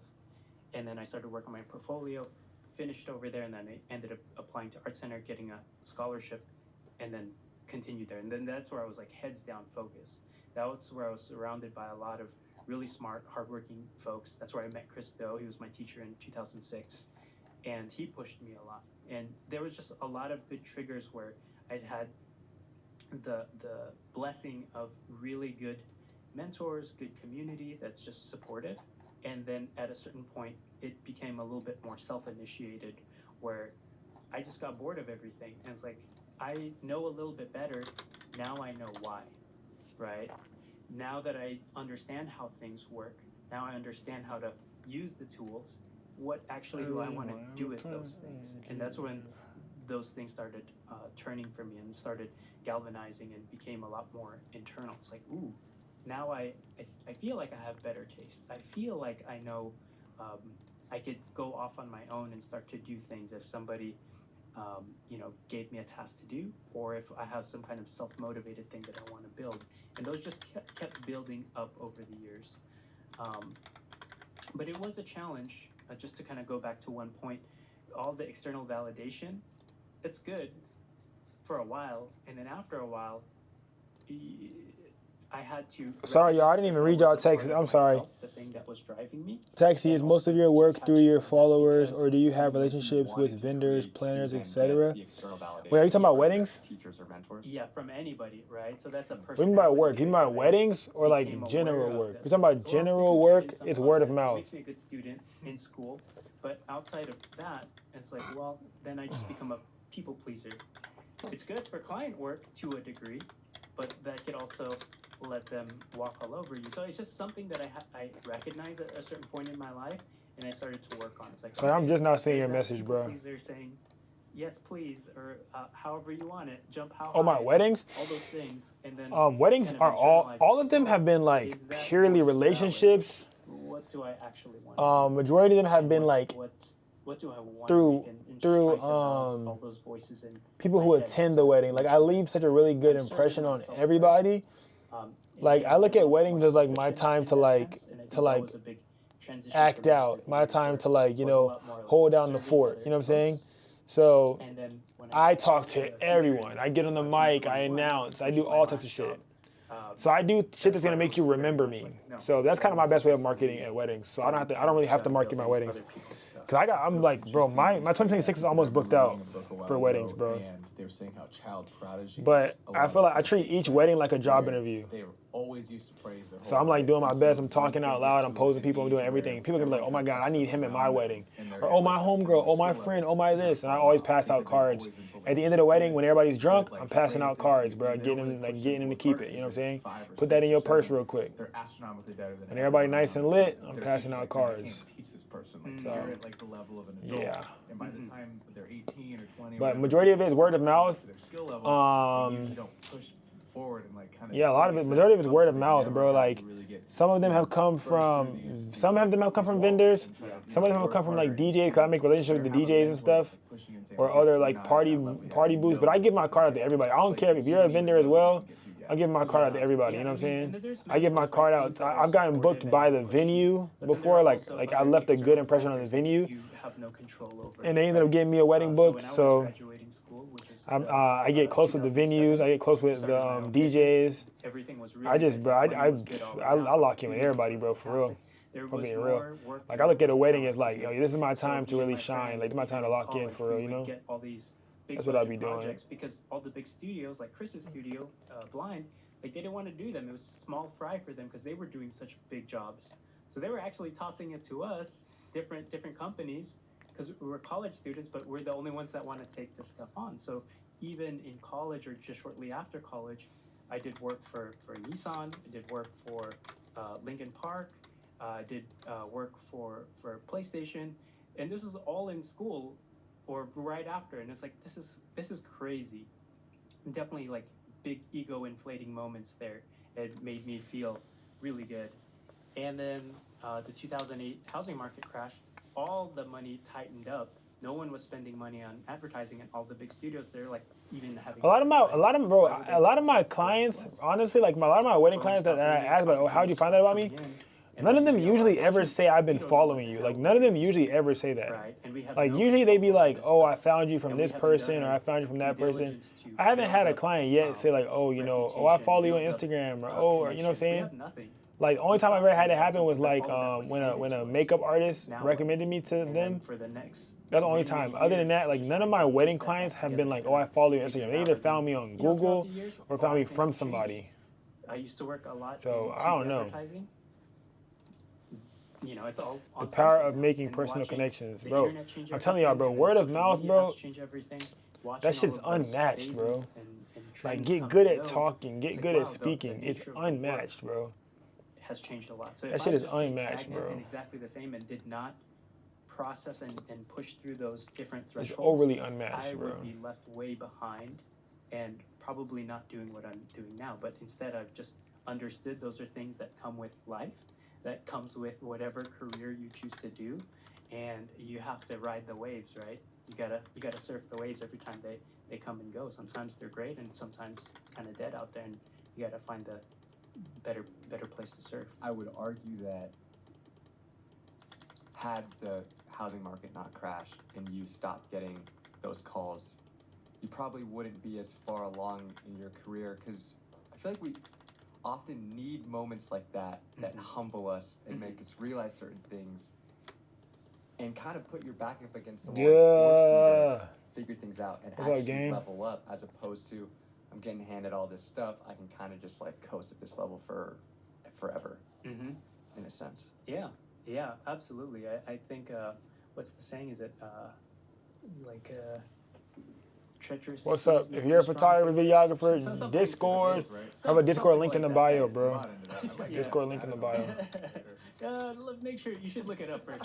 No, Make sure the quote is correct. Taking that as Bible. Yeah. Matthew and C. No, but yeah, I think the more challenging things you have to work through in life, the more resilient you become, and the more you realize how little or petty or how small other things actually are, right? Like starting your first woodworking project, right? It might seem like a mountain, and then you do it, you're like, wow, that took me an hour. That's how it really does feel, though. Right, it's like- it really does feel like it's- effort. Everybody getting certifications. Yeah. Y'all getting a Finish it in an afternoon, surgical like, oh, that wasn't certificate. so bad. And then you're like, now what else? A certificate of I think you go surgicalism. from this Y'all going to school for y'all pessimistic certificate worldview of where you feel like surgicality, you know, everything for is daunting, surgicalism. it's really hard, and then once you start Certificate doing of some things, you surgicalism. start to press, and then you become more optimistic. You realize Shooting dogs are like that's shooting not cars. so bad. All these other things, these small things, I mean, they don't collecting really photos matter. of dogs You are kinda like just collecting put things photos into of cars. perspective. Things that seem big and scary before, now they're just like, well, that was just a stepping stone. Like there's so much more, and I think that's the more you go through that, just the better you become. Could you take me back to '08 when the company is kind of going under some turmoil, and what was going on in your mind at the time, and what were you like? What were those internal thoughts looking like? How did you bounce back? What was it like with your team, or like these are, I'm assuming, friends? Yeah. Like I also lost the business. The first one I ever did, it just like didn't work, and it was very humbling because similar to you, I feel like in college, I like understood how to make good videos, and at the time I was being praised. People were like, these are really cool. No one's telling you like these aren't good, and so you're just so used to like win. Yepper, what's up, And then I'm gang? like, damn, we don't have any money. Yes. Like it was such a humbling experience, and I remember like being on my mom's couch. I applied for like 400 jobs, and I would go on trying to pitch them my company, and it didn't work. Let's just say that. And I was like on my mom's couch, and I'm like, this sucks. Like I need to get a job and figure out like what the hell I'm gonna do with my life. And it was like such a low moment. And I'm just kind of curious if you could take me back to '08, kind of where your head was at. Yeah, I mean, up until that point, it was all praise, and I just feel really good about the work. And then all of a sudden, the world tells you, you're actually not that good. And that was a hard pill to swallow. I ran this business with 5 other friends, so there were 6 of us. It was a big thing, and just What's the breed? I don't even when remember. you're young. I know her name is Sarabi though. Boy, she barked right in my face. I didn't flinch or nothing, but it was crazy. You're an entrepreneur. Cause I know when you flinch when it comes to dogs, bro, shit get worse. I hear this all the time because I've said this before. It's like, oh, I just want to work at a big company and do that thing with my friends. It's like, how many? That's like every business that's out of college, right? And it's like, are you done, Sarabi? That's their why. It was crazy, thing, right? So we just want to do. I think I made her mad that I didn't get scared. Have fun together. But it was interesting. I was live on TikTok with her. That's not a business plan. That's not a vision. Like we were live on TikTok. It works to some degree. I did this shoot live on TikTok. And so realizing like that's why I stopped running from them. Yeah, bro. Shit gets worse, bro. If they, cause think about it, if they gonna catch you, they 9 times out of 10 they gonna catch your ass anyways. So, bro, go ahead and just wrap it up, bro. Don't even run away. Just wrap it up, bro. Go ahead, wrap it up, bro. And at a certain point, I think I could collect. Cause they 9 times out of 10 they gonna catch you, bro. And that's where we go just ahead, wrap it on up, bro. I don't think this is working out anymore. We were all on this, luckily, all on the same page. Looking on this shit, Zoo. Like you gonna hit who? Dissolve the company. On that shit, Zoo. Like we could take this any further. And so we all got on the same page. We decided to do so, and we all went to freelance. And I started working over at Blind with Chris. That was right after that period. Yeah. Oh wow. What year how long did you work at Blind? Get on that shit, Zoo. That was 2000. You gonna hit who? Like the end of 2008 or early 2000. If you're watching live from YouTube, make sure that you're in the Discord. I think it officially closed in the link is right there in the chat, or it's in my bio. Make sure you're in the Disky. Make sure in the Discord. Luckily, that was still there, and it was okay. Luckily, there were studios that survived and places for us to go. And I'm happy that happened early on, because coming right out of school, you assume all of these things. It's like, oh, this is how you're supposed to run a job. This is how much you're supposed to charge. This is how long it takes, and all these things. Because it's just a DIY thing, you're kind of guessing based off of what is told to you or handed to you. But until you go work in the real world or other places, you don't know any better. So I'm very grateful actually that happened to me early, because I get to work at bigger studios. I was bouncing around at a bunch of different shops, and I started to learn a lot more. So I'm over here trying to tap the stream like it's on TikTok. Definitely kind of like a moment where my ego man, I really wish it was. Humbled. And it was kind of embarrassing too, because all of my peers that I graduated, they need to make that possible, bro. Knew of us. They're like, oh, they're the hot shots. They're doing all these great big projects, and all of a sudden it's like kind of embarrassing to say that you closed your company. So I got very, very quiet. At that moment, I went from feeling like I was a front seat driver to being more of a passenger. So I kind of like going to the back of the car. And I was okay with that. I think internally, at first it was embarrassing and tough, but then I was immediately grateful, because every industry was feeling the pain of that market crash. So being able to have a job as a freelancer felt very good to me. I was like, oh, I'm just grateful that I'm here, right? My attitude changed. And then from that moment on, I was just like, the responsibility of running a business is a lot. So even that actually became a relief. It was like, I don't have to look at the books every month. It's like, I'm just worried about me. I'm just worried on my craft. Let me refocus on just doing the work. And let me go to a bunch of different studios. Let me meet a bunch of different people. And at that point, that period, I grew a lot more, because I humbled myself, and then I was just open to opportunities and was able to focus. I think running a business is very hard because you have to wear so many hats. It's like you're doing the work, but then also running the business behind it. And sometimes running the business is actually 70% of the work. And so once I became a freelancer and was able to work at studios, I was able to focus. If you're in the YouTube live, bro, really great. Join the Discord, bro. We need one member left, gang. I met a bunch of cool folks. Y'all keep playing with me every day. Y'all make the damn number go up, make the number go down. I was sitting next to, because the nature of the work, motion design work, would be working on the computer mostly.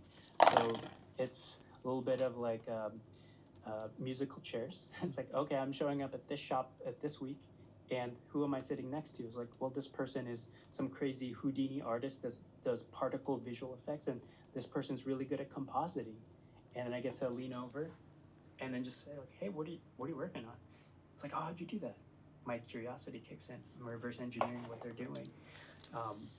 opening up files when no one's looking. It's like, oh, let me see how they broke that down, right? And learning, and that was just super cool to be able to be in those opportunities, and that curious kid popped up again and just started learning like really fast, because all the other stuff was out of the way. All the other stuff that I was trying to prop up and try to make work, but obviously didn't have the skill set yet, that all went away, and I could just focus. So that was a different me, a much younger Bro, AI version of sucks, myself, bro. like, Cause there's no way it was this. develop How can you, skills, bro, develop remove the network, damn hair, bro? understand what I AI like in the sucks, industry, bro. right? Because if you're just isolated in one context, it's like you only know what you see, right? But if you're able to freelance in different places, then you get a sense. It's like, ooh, I like working with this type of folk, or I like working with on this type of project. I like doing these tasks. I don't like doing these things. I don't like this environment. I don't like 16-hour days. I like the 8-hour days. Like, those are nice, right? Or I like the 2-hour lunches here. Like, this is kind of cool. You know, whatever it is, it's like you get a better sense of what it is that you actually enjoy. I want to go deep on your process, and I'd love to know what you learned and what changed in your process from when you were in college and you were running your own company to like then freelancing and learning from so many different people. Your newest YouTube video, you're so confident when it comes to doing a rebrand for a company like Mode, and like it's fascinating because I feel like you know exactly what In to the do. Diesel voice, start to in the Diesel finish, voice, from family. like conceptualizing an What's up, idea gang? for a product or design to it being done. Yeah, we need And so one I'd love member to left, know bro. what your I'm trying to get that process before I looks go to like sleep. and Like, come how on. that has changed over the years, and like what you were able to pull and learn from different people over those years of going from TikTok, taking the link college is in to my working bio. blind and then doing your own thing now. Mm-hmm.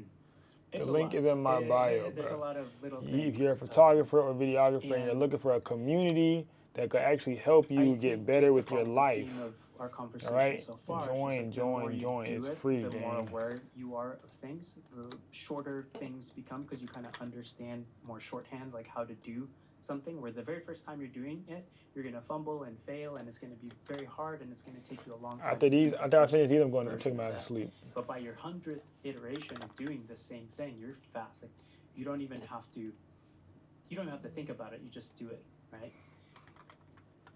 Where some of that changed, I think, during that period where I was a freelancer, I became very, very competent at my job, like really fast. And I kept getting hired because, you know, I produced the work. You say it needs to be done on Friday, it's done on Thursday night. You know, I became so efficient and so good. And it wasn't until Chris had offered me a position as a creative director that I had another transformation in my life, which was, okay, now you're leading the team. Instead of taking the orders and kind of executing the plan, you have to come up with the plan and train the team to do it, or instruct the team on what to do. So that became another challenge, which was articulating thoughts. And it became most helpful for me to develop that process when I started working with interns, surprisingly enough, because interns would come in, you know, they're still in college, and they're competent at their skill level, they're very good. I would work with them, and then I would come around for critique. I was looking at their frames or looking at what they animated, and I'm like, oh, change this, let's make this a little bit faster, let's make this a little bit bigger. And then they started to ask, why? And then it took me a little moment, these first few iterations, like, wait, why am I doing that? I was like, it's just, I think it's gonna look better. And then I would just take over and then do the thing, right? And after a while, it doesn't make sense. It's like, well, if every time somebody's gonna run into a problem and I have to jump on the box to do it, it's not, there's no point in me being the creative director. It's like, I might as well just be a one-man team, and it's gonna be slow and inefficient. So I created the generative fill, but then I made it into a mask. I'm going to draw right over that mask to get the dog's face back to where I wanted it. Why did you do this? Then I started to just retrace my thoughts. It's like, well, I feel like this type is not that legible. So I'm making it bigger to be more legible. I'm adding this little bit of shadow behind to increase the contrast. And I'm putting it in this negative space in the frame. So now when that's there, it's not that busy here. I can go That's hold Command, hit Command E, being able to connect To the merge the dots two between layers together, what now I'm I could doing go and here do the same and, vibe right and what here. I'm doing in terms Clone of my stamp, craft, get and close enough to the articulating clone, hold why I'm option, doing those things. and draw and get because close. I have to, when I'm working with a designer or even working with a client, I have to be able to defend and justify the things that we're doing. Like, hey, we made this type bigger because it wasn't that legible. Are you okay with that?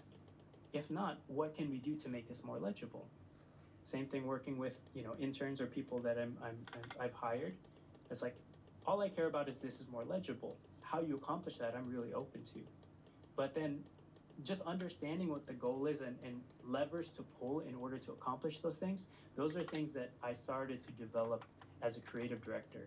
And I think even to this day, now has permeated into the content that I But create. knowing how to use Photoshop will Because save your I life, think bro. like a designer, I try to articulate like that creative director who's trying to instruct Crazy word. my interns and trying to teach folks is like, this is the process, because it's very clear in my mind.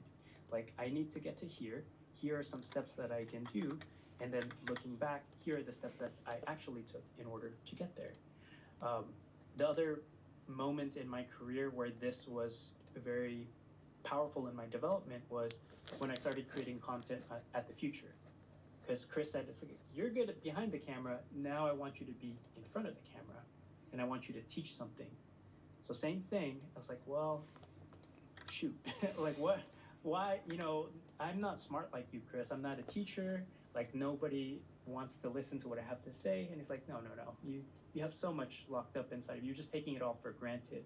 You're overlooking all this special stuff. It's like, just take one thing, teach it. It'll be good. Reluctantly, I did it. If you're watching And on luckily, TikTok, first video the just link is in my did bio, very guys. Join well the on Discord. channel. The comments were like, more of We this need guy. one member So left, bro. appreciative of this. And I was like, I'm not Christo, but cool. Like people appreciate this stuff.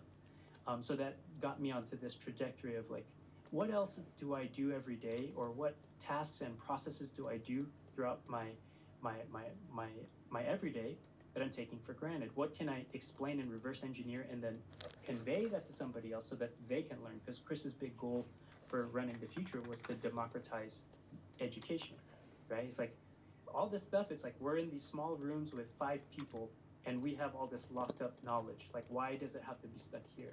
Even when he was teaching at Art Center, it's like, okay, there's 10 students in this class because they can afford it and they could be here.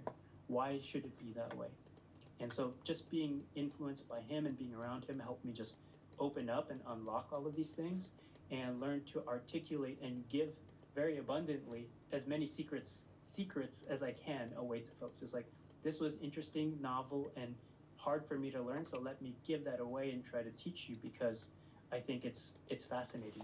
What were some of your biggest takeaways from being under Chris? Because I feel like when Chris came over here, man, I was like, yo, get out your pens and paper. Like, let's lock in. This was crazy. It was like 2 hours of just straight game. And then I remember after the pod, Chris stayed for another at least 45 minutes, and we were talking business for another pretty much an hour. And it was so fun because I've watched so much of his content, and I was like, you are a reason, you know, why I feel like I now have pricing power when I go to these clients. Like I feel like I've learned so much from his stuff and from books that he had recommended.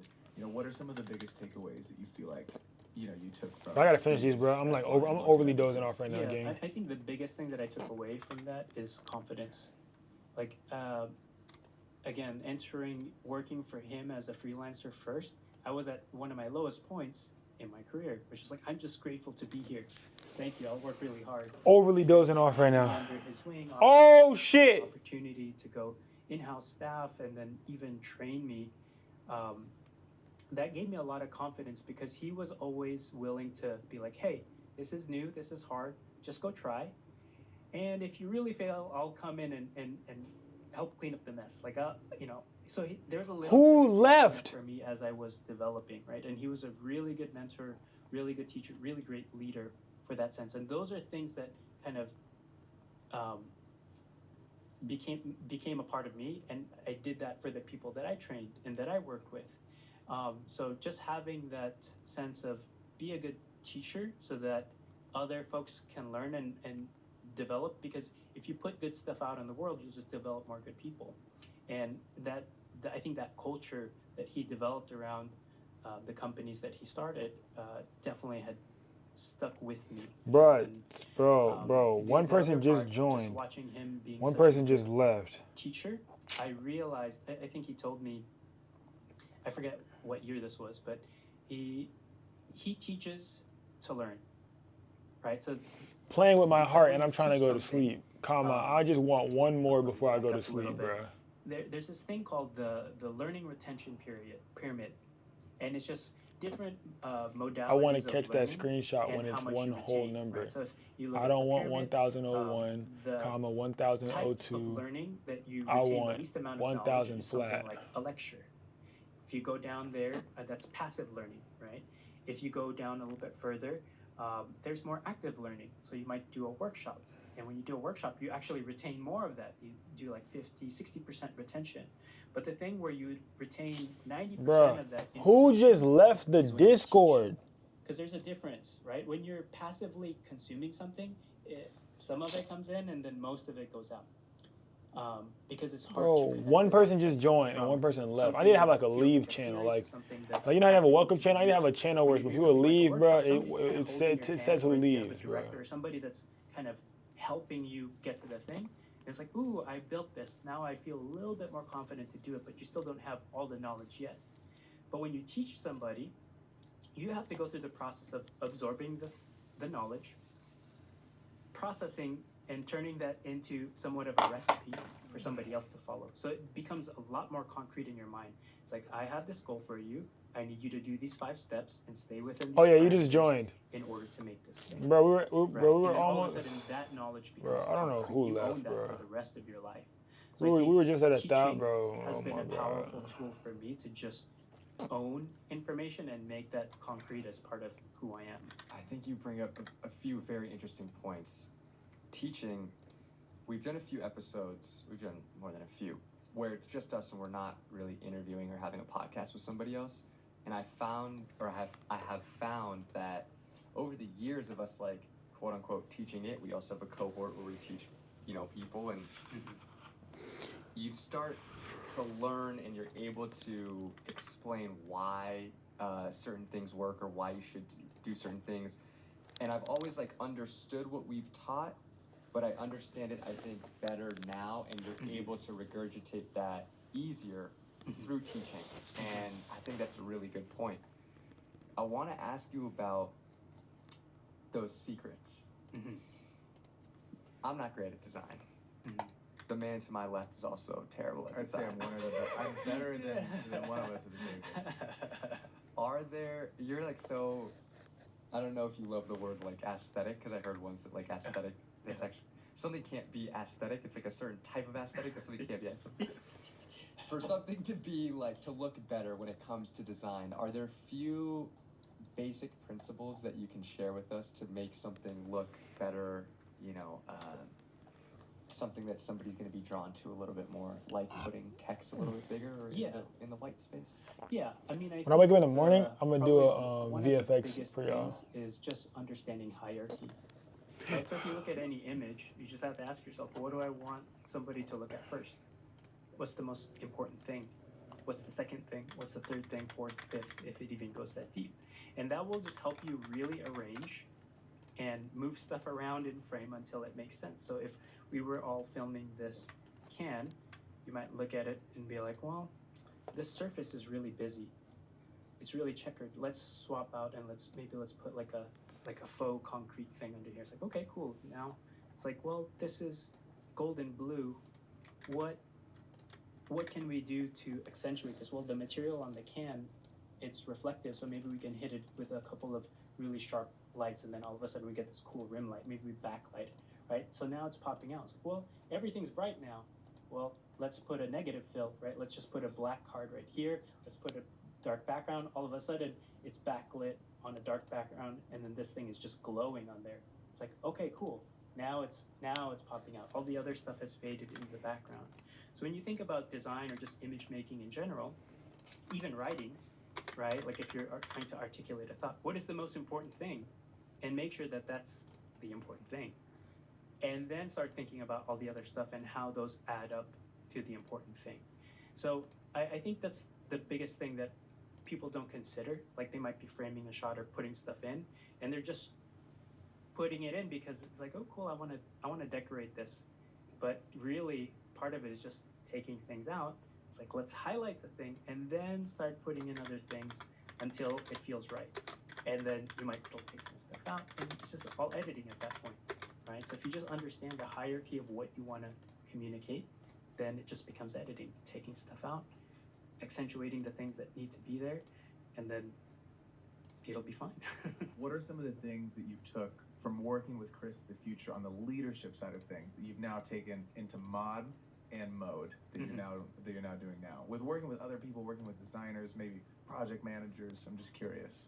Yeah, I think the biggest thing that I took away of working with Chris and actually just working in production in general is planning and organization. Understanding that things will go wrong and planning ahead to make sure that you're covered when those things go wrong. I'll give you an example. My old head of production, Amy Neural, when I was just starting out as a creative director, we would work on our budgets together. It's like, okay, here's a project, and she would ask me, how many days of a designer do you need? Oh, yeah, 10. She'd write something down. It's like, okay, how many animators do you need? 2 animators for 4 weeks. She'd write something down. And then how long do you think the project's gonna take? I would say 4 weeks for this phase, and then 2 weeks to do finishing, and then we can deliver. She'd write stuff down. And I would look over on her screen, and all of the stuff that I told her, she padded it all. So like, oh, 10 days, she put 15. 2 designers, she actually put 2.5 and extended the time. 6 weeks, no, it's 8 weeks. So I was like, wait, what are you doing? And she was like, yeah, I mean, this is what you assume, but something's gonna go wrong. There's gonna be downtime. There's all this in-between time for things that you're not considering because you're just raw, like thinking about the work. Like if you were to do it, this is how long it would take you. But we don't know what freelancers we're gonna get. They might be slower, they might be faster. We don't know what the client's gonna say. There could be a delay in there, so we need to expand this out. So just thinking through a lot more thoroughly about a project and taking it in a sense that you have your ego telling you how long or how much effort it's gonna take, pad that, and then save yourself, right? So a lot of the work that I do now, it's mostly solo. And so it's like I have to hold myself accountable. But when I do, it's like, okay, I need to pad all of these things. And where are things going to go wrong? You set deadlines for yourself? I do, yeah. But a lot of it, I still require some external motivation. So for me, like all of my content on YouTube, every video is sponsored. I have a sponsor for every single video because that's motivation for me. I can do it without it, and it's totally fine. But getting a sponsor on board, it's like, ooh, there's a client involved, and it just, again, it's that people pleaser a little bit coming through, but it just helps me stay a little bit more accountable. It's like, well, somebody else is looking at it, even though they barely have a say on the content. You know, they have a say on the sponsored section. But Yo, we hit that bid. And it helps pay for the production. So it's like all these things just That's add the up. real reason. That's the real reason. I'm trying to get some bread. That's right. That's right. It's all of those things. Tell me about the process for when you leave Blind and now you're making all of these awesome pieces of mod musings. Like what goes into making a keyboard? Because I've been deep diving on your content. I see all the little details that I think most people don't think about, where you're like talking about the click clack of what the keys sound like and how they feel a certain way and how there's all these different layers that come together to make a keyboard, and people just see it and they think it's just probably like one thing and then the keyboards go on top of it, and there's so many little details that go into it, the color that you choose, you know, how it feels on your hand, like how it sits, how much it's raised or not. I'm just curious, when you think about making that first ever keyboard that you created, what were all the little... Yo, we fucking hit it, bruh. Yeah, I think prior Oh to that, my gosh, is man. just going so deep into that hobby, into that niche. So I bought tons of other keyboards and studied them. I went to keyboard meetups, which is a thing. Yeah. I believe it, dude. There's something for everybody, man. For everything, yeah. So there's just this whole community of enthusiasts that you get to go, and it's like, if I were to acquire all the keyboards that were there, it would cost me tens of thousands of dollars. Oh my But if I god, go to a meetup and everybody has, you know, their one or two that they bring, and then I get to try it out, I get to feel it, I get to see different finishes. So part of it is just saturating and understanding what's out there, what people like, what I like. And it only came to the point where I felt like, okay, there's a lot of metal rectangles out there. They all kind of look the same. I like woodworking and I like the natural material of wood. How come folks haven't brought that into space? And now that's that kind of creative novelty. It's like, I'm trying to connect the dot that other people are not seeing. That's what made me do this project, to start working with Mode. It's like, hey, can we start by making a little wooden accent for your metal keyboard? Turned out it was awesome and it was a hit. They started making more wood products after that. That's where they just design a whole keyboard with us. Okay. What the fuck? Genesis point, something I want to see in the world that does not exist. And now let me figure out the expression for that. So let me take some of the tried and true things that I have already learned from other keyboards, from the keyboards that Mode has previously made as well. And then what are the novel things that I can add to it? It's like, what if we have this whole wood face on this thing? How do we integrate wood? And it was a pretty deep exploration for different ways that, like how thin or thick do we make the wood before it's gonna snap? How do we fasten it and put it on to the metal? How do we get the seams looking all right? And it was just a lot of refinement. It's just understanding like, okay, the hierarchy, the part of it that we wanted to be prominent was this wood piece on the front. So everything is kind of serving that, but everything still has to work together. And you're just trying to make this this vision come together in real life. And there were so many ways that we could have done it, so many things that we've explored. Yo, he fucking, oh my gosh, bruh. Experts there where they can help me avoid expensive failures, because I could show them a design concept and they can man, hard to manufacture. But if you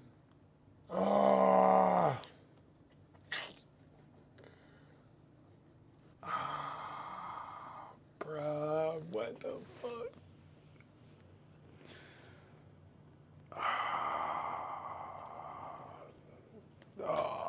What the fuck? Oh my God.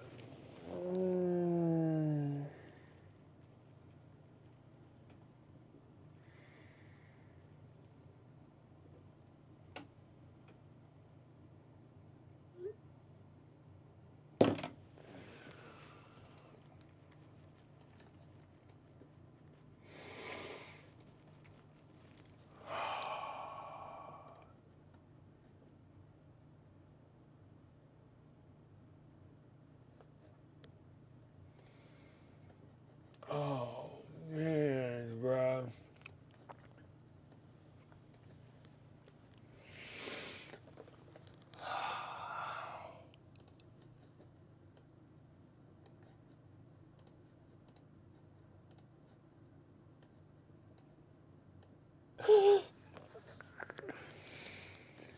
Oh my gosh, gang.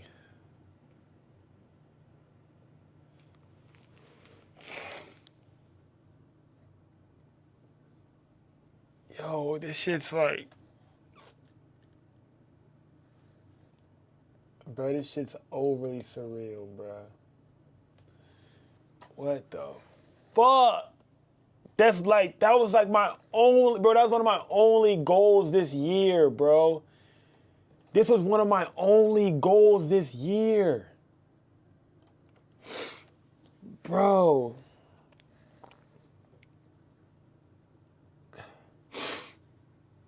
Bro, this was one of my only goals this year. We just hit 1,000 members, bro. This was one of my, like, bro, what the fuck? Like, every single person that has joined, I have physically talked to, and I have physically impacted their life. I've DM'd them personally. I've talked to them personally. This is not like just random people joined. I have had a genuine moment with every single one of these people. I've helped them one by one, like personal DMs, like not just random comments and messages, personal DMs. This is crazy, bro. Like, this was one, bro. I only had two things I wanted to do this year. 1,000 members, 1,000 members to help. 1,000. and 10,000, bro. I only had 2. I only had 2 things I want to do this year, bro.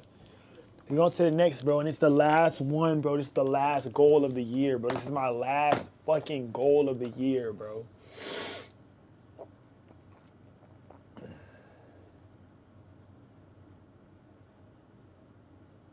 Oh my gosh, what the fuck? Just random people join. Aperture is like your bro, what? Yo, what the fuck?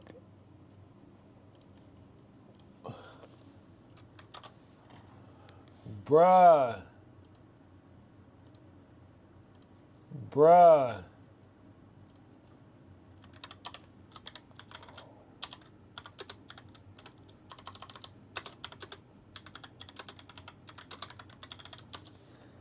Bro, it's been 2 years. 2 years building this, bro.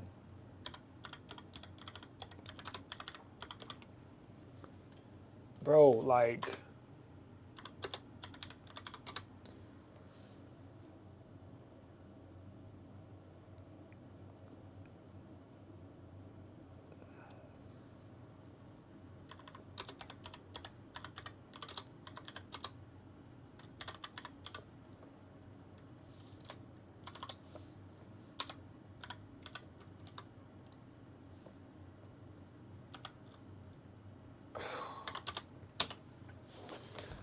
Ah!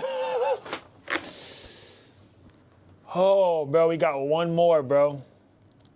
The final countdown, bro. The last milestone, the final countdown, the last milestone, the final countdown, the last milestone, the last thing we got to do, bro. Our last order of business, bro.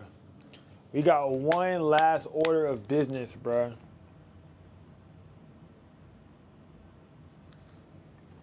We got one last order of business, bro. We gotta hit the subscribers, bro. Our last order of business is these subscribers, bro. This is fucking crazy, bro. Job's not finished, bro. Job's not finished, bro. Like my dog said, the job's not finished, bro. The job's not finished. We got one more goal. The job's not finished. Bro, oh my goodness, bro. Like, this was one of my milestones. Everybody else has crazy, like, goals, like, for their vision boards. I had 2 things on my board, bro. 2 things. 10K subs, 1,000 members. Bro, before the end of 2025, bro. We got less than 10 days left. We have less than 10 days left, bro. But we got less than 10 days left, bro. Oh my goodness, bro.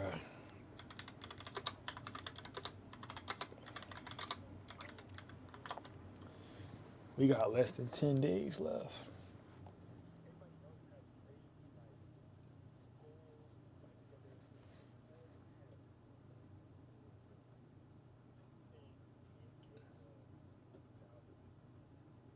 I gotta do like a major stream, bro. I can't cry right now. I ain't crying right now, bro. I ain't crying.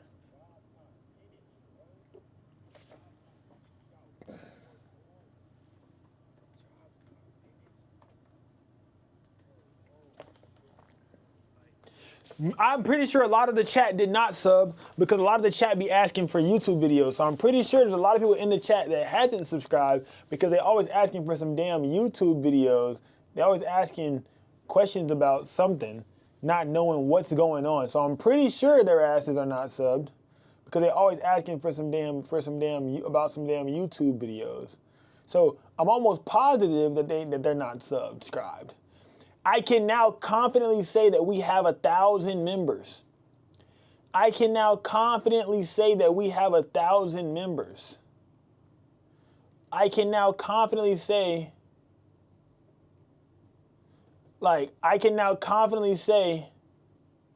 that we have 1,000 members. I can now confidently say we have 1,000 members. I can now confidently say that we have 1,000 members. I can confidently say that without saying we have almost 1,000. We have nearly 1,000. We have about 1,000. I can confidently say now that we have 1,000 members. I can now confidently say that we have 1,000 members. Not that we have almost 1,000, not that we have nearly 1,000, not that we're almost at 1,000. We have 1,000. Like what? Like what? We have 1,000.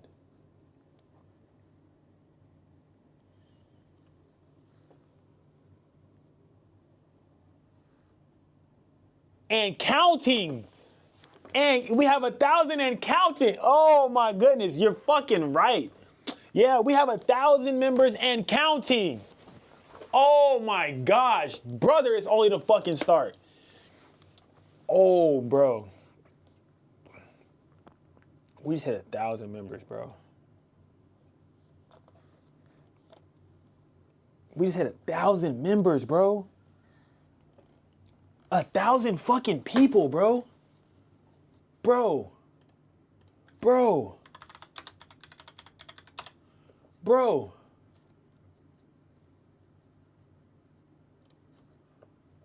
Bro, y'all don't understand. Y'all don't understand. Y'all don't understand. Y'all don't understand. Y'all don't understand. Y'all don't understand. Y'all don't understand. I don't think y'all understand. I don't think y'all understand. I don't think y'all understand, bro. I don't think y'all understand. I don't think y'all understand. Look, y'all don't understand. Y'all don't understand. I really don't think y'all understand, bro. Look, I'm about to show y'all some shit. I don't think y'all understand. I don't think y'all understand, genuinely. Genuinely don't think y'all understand. This is 100 people. This is 100 people. This is 100 people. This is 100. Like, this is what 100 people looks like. I don't think you understand. This is what 100 people looks like. This is what 100 people look like this. This is what 100 people look like. 100. Times that by 10. Anytime you say, oh man, my video only got 100 views, this is 100 views.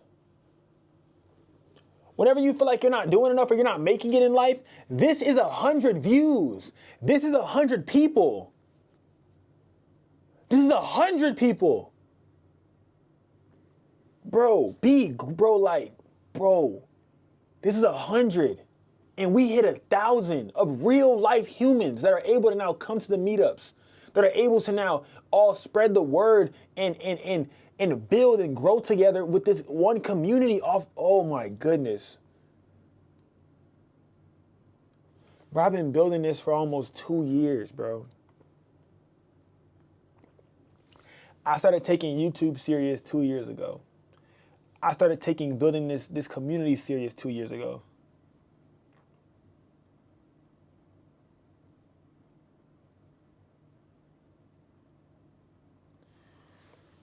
Bro, look, let me add a 0, bro. I'm gonna add a 0, bro. I'm gonna add a fucking 0, bro. I'm gonna add a 0, bro. I'm gonna add a 0, bro, so y'all can really see for real. I'm gonna add a 0, bro. Bro, y'all don't understand, bro. This is 1,000 fucking people, bro.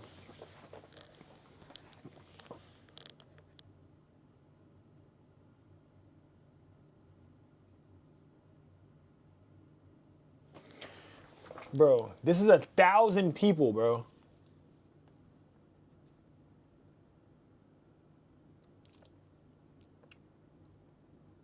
This is 1,000 people.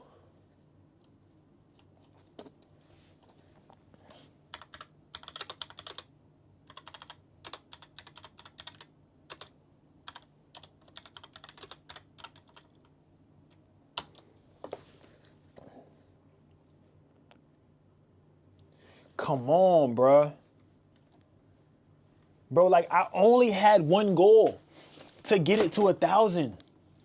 My only goal was to get it to 1,000. This is 1,000 people. We hit a fucking 1,000, bro. We hit 1,000. Bro, and every single person that is in the chat, I have physically touched, like I've talked to. Like I've had some form of encounter with them. We've talked, we've chatted, one-on-one. I only had 2 goals this year.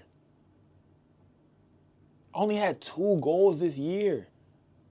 2 real longevity goals this year, bro. 1,000 members in the Discord, 10,000 subscribers on YouTube. We have less than 10 days, chat. We got less than 10 days. We have less than 10 days, bro, to get this second milestone. Over anything, this Discord is so much more valuable too, though, bro. Because I've talked to each one of you individually, bro. I've sent the link to each one of you individually. I've chatted with each one of you. We've had a conversation. I've influenced or talked to you in some way, shape, or form, or helped you along your journey. 1,000 people is fucking insane. This is 1,000 people.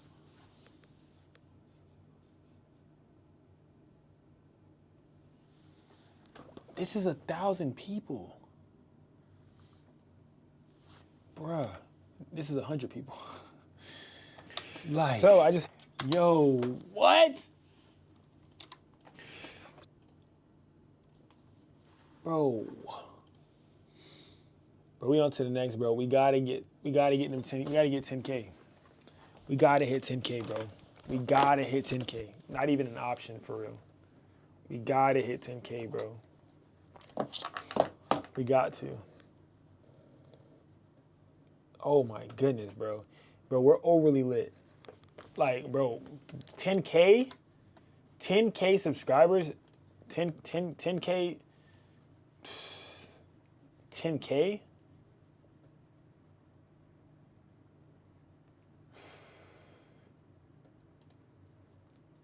Bro, 10K, bro. Let me. Oh my goodness, bro. Let me make sure y'all not trolling in that bit and go back down or something, bro.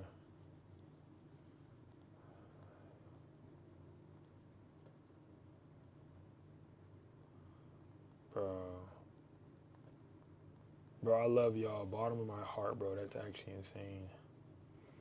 We're at 1,000 members, bro. Bro, what the fuck? This is so lit. 1,000 members, bro.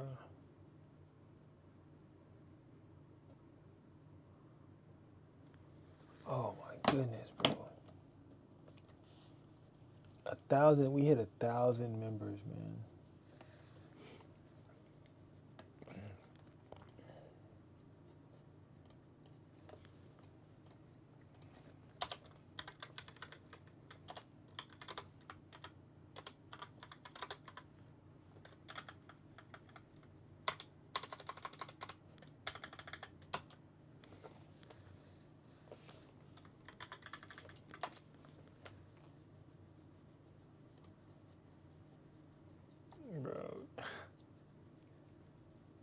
Bro, y'all are welcome, bro. Bro, like, oh my gosh, bro. 1,000 members, bro. We're on to the next, bro. That's good, because that's off my neck, off my list. You know what I'm saying? 1K, you know what I'm saying? 1K members. Check, you know what I'm saying? 1K members. Smash through that one. 10K? Coming for your neck.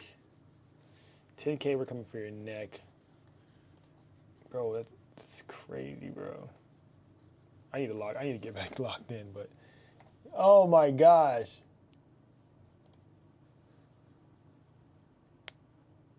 Love the energy and on the lives, man. Thank you, bro. Well, I've learned mostly on my own. I do watch your videos directly. It relates to something that I need for advice. Man, I love you too, Ian. Bro, 1,000? Do it like this. I don't even need to promote the Discord no more. I'm not even promoting the Discord no more. For me, a lot of I'm gonna just say it. Somebody ask, well, I joined Discord. I ain't even pushing that hard no more. We got 1,000. We got 1,000 straight up. You know what I'm saying? We got 1,000 straight up. If I did it all by myself, We got 1,000 straight up, man. Overly tough. We got 1,000, But bro. if I work with an expert, it's gonna come out. Oh really my good. gosh, bro. This is And about to I be get- crazy, and I get to bro. learn in the process. So a lot of the We about to have too many things members. that kind of drew me into creating products. 1,000 rounds was in here, because bro. We I about. want the This is knowledge. crazy, bro. Like that's the thing I really want to learn. Like the money and all the stuff that comes around it, like is great. I want to see my vision in the world, but just working with other experts, it's like cool. It's just back to my freelance. This is days. so It's like, crazy, what bro. are you doing over here? What are you doing over here? How'd you do that? Right? So that same curiosity kicks in because I'm just trying to reverse engineer stuff and work with folks that know what they're talking about so that I can absorb these things and then I make content about it because guess what? I'm trying to teach it and I'm trying to absorb that and keep that information for me for life. Wow. Right? What was the first product that you made for your own company when you left? Yeah, the first Man, project bro, we just hit a beam. Growth Made. Oh, with GrowMade, okay. We just hit a So beam. they hit me up as soon as I left. Pretty much, they're like, "Hey, do you wanna work on something together? I see you're free now." They were waiting. They were Yeah, waiting. yeah. Oh, I see you getting all mushy. I was doing a lot of, some sponsored stuff with them, and I just developed a great relationship. And I think for them at the time, they looked at me as somebody who was making content in the space that they were communicating in, that they were selling to. Desk accessories, desk setups. They're like, you are the voice, and we like the way you talk about this stuff. So I feel like you bring something to the table that we don't have. Are you interested in developing a product? Because I feel like there's something there that maybe you want to make, but you don't have the know-how. So it was just a nice little exchange. And then after that, I was like, oh, I didn't know I could do this. And then, however many products later, it's like, cool. It's not that bad. It's not as hard as I thought. And I want to just keep learning and I want to keep making things that I want to see in the world because they don't exist. Soft is It's a crazy, great bro. Exercise for finding the white space, and when it comes to a brand, figuring out what makes a brand different. Mm-hmm. I'd love to talk about that because everybody wants to find the white space. All the most successful creators or all the most successful brands, they find the white space in some way. Mm-hmm. But can almost feel a little bit fugazi of like, you got to be different. You got to find the white space. It's not always super easy, but you have a great exercise of like, how can we look at where our brand is and compare it to other brands and like, almost like have a formula for figuring out that white space. I would love to go into that. Yeah, I think you're referring to one of the exercises we did on the Building a Brand episode I did for Mode, where we did a rebrand. And as we were going through the process, one of those exercises was to determine all of our brand attributes. Through I just need to be able to lenses, see the right? file How do we number. look and feel, right? How do we sound? Like, what is our voice out there? And then taking a lot of those brand attributes and plotting it on a XY grid. And the idea is to take the things that we either are or aspire to be and putting them on one end of the grid, like say on the X coordinates. On one side of the grid we have warm and inviting, and then the other one is cold and industrial. Right, we take the opposite, right? So we understand this is the range.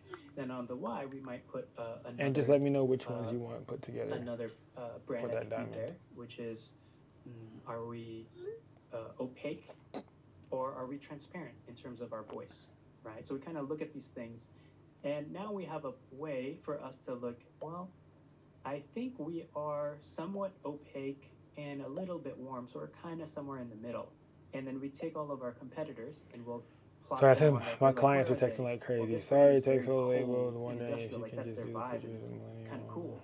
So they're over here.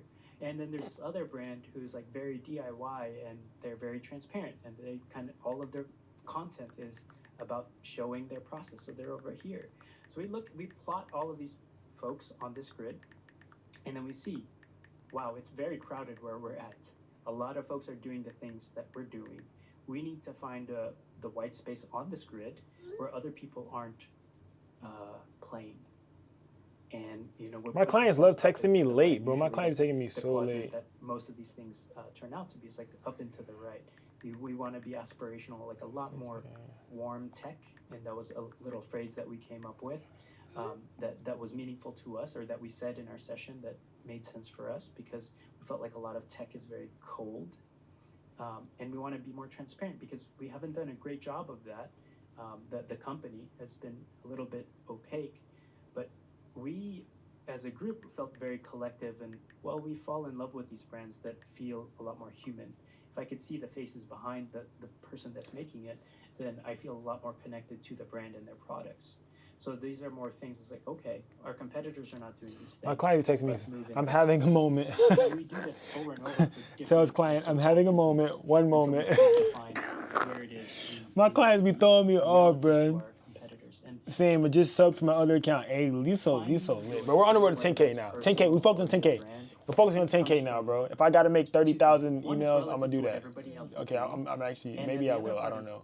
But I need to make sure, let's go look at these, Because you bro. could just do the white space stuff, things that people aren't doing, but if you have no passion for it, you're gonna fizzle out really fast. Right, so some of the things internally. All right, we're at We care about 9784. We care about. Well, we're at 9790. Oh shit, y'all was listening, I guess. Oh shit, y'all ready to y'all gonna help a nigga now, huh? I don't know. Y'all, what the fuck? We just gained 15 subscribers in one day. Whoa. All right, we might actually hit this. Has lasted through the test. We may actually hit this. Competitors. What? Kind of race to the bottom. Yo, bro. And there's a new flavor of the week. Oh my gosh. Bro, 10K is like, 10K is all I need, bro. I mean, I'm pushing for 100K, obviously, after 10K, but 10K will 10K is what I need to go to that next level, because 10K is gonna validate that what I'm doing is right. Shift the brand there because other people. Cause I've been working so hard for so long, bro, for 2 years, bro. So I think it just. I've been doing YouTube full time, like taking it serious for 2 years, bro. For 2 years, I got over 1,600 videos posted. Well, why do you even want to do Like 1,600 and if you have a good answer videos posted on YouTube. It's crazy. will help become your What time? I don't know what time, bro. where you should be heading. Why is it worth the risk for a brand to rebrand? So I remember when we had Chris on the show, we had like this hypothetical where we were like talking about a rebrand, and he's like, "Well, is it? Is it I'm worth excited! losing, 10% of revenue because people won't remember you, or people don't know, this is you." Oh, we're lit. So Yeah, bro, wait till bro, y'all not ready. brand that's already doing Wait till I get this, wait till I get all these Christmas shits out the way. Will be the best for the company to push It's us over. forward, is we do need to change something. Yeah. It's over. Well, if you don't change anything, nothing's gonna change. Nothing changes, nothing changes. Bars. Right? Or if you don't change anything, you're just gonna eventually. It's figure out over. I'm telling y'all, it's over. because the world's gonna change around you. It's Like we. boy, y'all not even ready, bro. Things change all the time. We about to lock in. I'm about So to where modes I'm about to started 5 overly lock years, in. Where they are 5 years later, they're at You sound like 8 of those 15. I ain't gonna lie, you overly snapped. And things they enjoy. My dog say, yeah, I'm gonna help my dog get there. Now, what are some of the products that My dog say, yeah, we gonna get there. really like? And then the whole world has changed. Yeah, bro, I ain't gonna lie. If I gotta go foot soldiering to get my last, I'm gonna go foot soldiering. If I can, whatever I gotta do, bro. If I gotta go on foot, shit, it environment shifted and it is what it is, my boy. Through this change. Whatever I gotta do, And so if it is the what it company is, stayed my boy. Exactly the same as it was 5 years ago, it's obsolete. So now it's like Gotta it's do what just- you gotta it's do, more my or boy. less a refresh. Like, so we didn't change the logo. We refined it a little bit because it's like I like the logo. I gotta do what I gotta For some do, of the my reasons boy. that Chris had cited. It's like I don't want people to I'm ready though. I'm ready to foot soldier. I'm ready to do whatever it takes. know what that is. To get to 10K, I'm ready to do whatever it takes. We have 210 subscribers left. People I'm about to change the link in my bio. Everything has changed how we speak. Maybe I should let them keep coming to the Discord though, because then we can go from there. They need to go join the Discord, and then you can get to the YouTube. Yeah, I'm gonna just leave the Discord as that But in we've the kind of in there. gotten rid of 80% of our catalog. And Bro, my client said, what time? Getting rid of all And of can that I pay you in is just cash? Oh, giving hell us so no. much more I need to do it. I need room to. and What opportunity date? to Kind of force fill you. that gap with things that What we date? actually want to see now that we know better. But now that we've had all these experiences behind It's us. kind of like what you're saying. You get rid of everything to highlight the most important thing. Mm-hmm. That's so interesting. Can you walk us through the Oh, double Saturday. Okay, they're diamond looking to do it framework this Saturday. as Let me a- see. Sorry. Question of book this Saturday, the 27th. Land the plane. I'm gonna land it. Here we go. Can you walk us through the double diamond framework when it comes to branding? Yeah. So the double diamond framework is something that's been codified. It's not something that I invented. You could pay the The remainder design in community, cash, comma, but the a lot deposit of different design practices are familiar with it. has to be submitted So the first part before is the you session. start with what it looking You at can pay the remainder in cash, either a but the particular deposit challenge has or to be goal that you submitted want to before do. the session. And the first thing is discovery. So And we can understanding do it everything as it relates to at the 6 goals that you're p.m. doing, on right? Saturday So if you it's would an like, expansive moment comma, it'll where be dark, you're so you'll exploring. get the vibe you Let want. me learn about the business. Let me learn about the customers. Let me learn about the landscape and the competitors. Let me learn about where we were and where we want to be. So it's all discovery. It's like you're gathering a lot of information. And then the next phase is define. So of all of those things, what are the insights that are You can pay the worth deposit taking? via the Let link. me understand what it is that is worth taking, because there's a lot of data and information. Here are some of the highlights. Here are some of the insights that are going to be meaningful for us moving forward. So now it's this moment where The deposit is everything 50% converging, to lock right? in Where it's the like date and now time. you understand what specific problem you want to solve. What aspects of the brand need to change? What assets or parts of the business need to change? Bro, I'm so excited. Sorry. So now I'm you're overly excited. You learned all this stuff. Bro, we're on the road to Focus on 10K, bro. what it is that you I got one goal accomplished. I'm 50-50. next I put 100% effort into 2 goals. I didn't make 30 goals and try to knock out 30 goals. I made 2 goals for this year, and I'm about to gun down 5 each one. First goal, 5 gone. We got 1 goal left. 5 about to bust them down. This until we get to a point where we pause and we're like, Telling this you, bro. is the best way forward. We've explored, and this feels like it ticks the most boxes and is best at serving our goals that we had set out in the beginning. Now it's converging again, and the last phase is deliver. So now you're taking all the things and you're just taking it home, right? You're finalizing everything until it gets out there, and then actually this process will keep continuing where you would just iterate, right? So a brand is kind of like a living, breathing thing, where even though you're done, I just got a crazy amount of dopamine. website, it lives out there. I just got a crazy amount of like extra energy that I didn't have before. Did not have this energy before. It has to iterate and change and grow over time as things develop, right? Because we've done Just this knocked one client out. to a degree. I did not have this energy Bring it out before. to customers, to users, and just see how they receive it, and then just work with that and keep iterating. How scary is that to put something out to the masses that you've worked so hard on behind the scenes? Yeah, I've developed thick skin, and I'm still developing thick skin, right? Because as I said earlier in the podcast, I'm a bit of a people pleaser. I value external validation. So when I see praise, it makes me feel good. Me too. When I see Right there with you. criticism, it usually will, it's a challenge. When I see criticism, and the people pleaser in me, Knocking will them try off, to knocking them off, understand knocking them them and off. address them and try and figure it out. But at a certain point, some of these We folks knocking are them off. We just knocking saying them off. We things, knocking them right? Or off. they're critical. I'm sending all my and they're clients just their links not right our now. Ideal customer or my Sending ideal all my audience. I clients don't their links. necessarily want them here anyway, right? It's It's they like, just don't know what the fuck they're talking about. yeah, many of those things. So Dude, I've been doing this 30 years. exactly. What the fuck are you You doing? didn't think I thought about this? Yeah, exactly. And that's fine. Like, I mean, everybody's welcome to an opinion. And I've just developed a little bit more of a stoic kind of approach. There you go. Look at it, where it's like, okay, Come on, we knocking them off. We knocking them I off. just acknowledge they are right for making. We just knocked 3 off just I now. feel away, and I acknowledge that. I was like, what do I want to do with that? Right? And there's a lot of approaches, right? I could understand them and try to win them over, but most of the time it's like, it is what it is, right?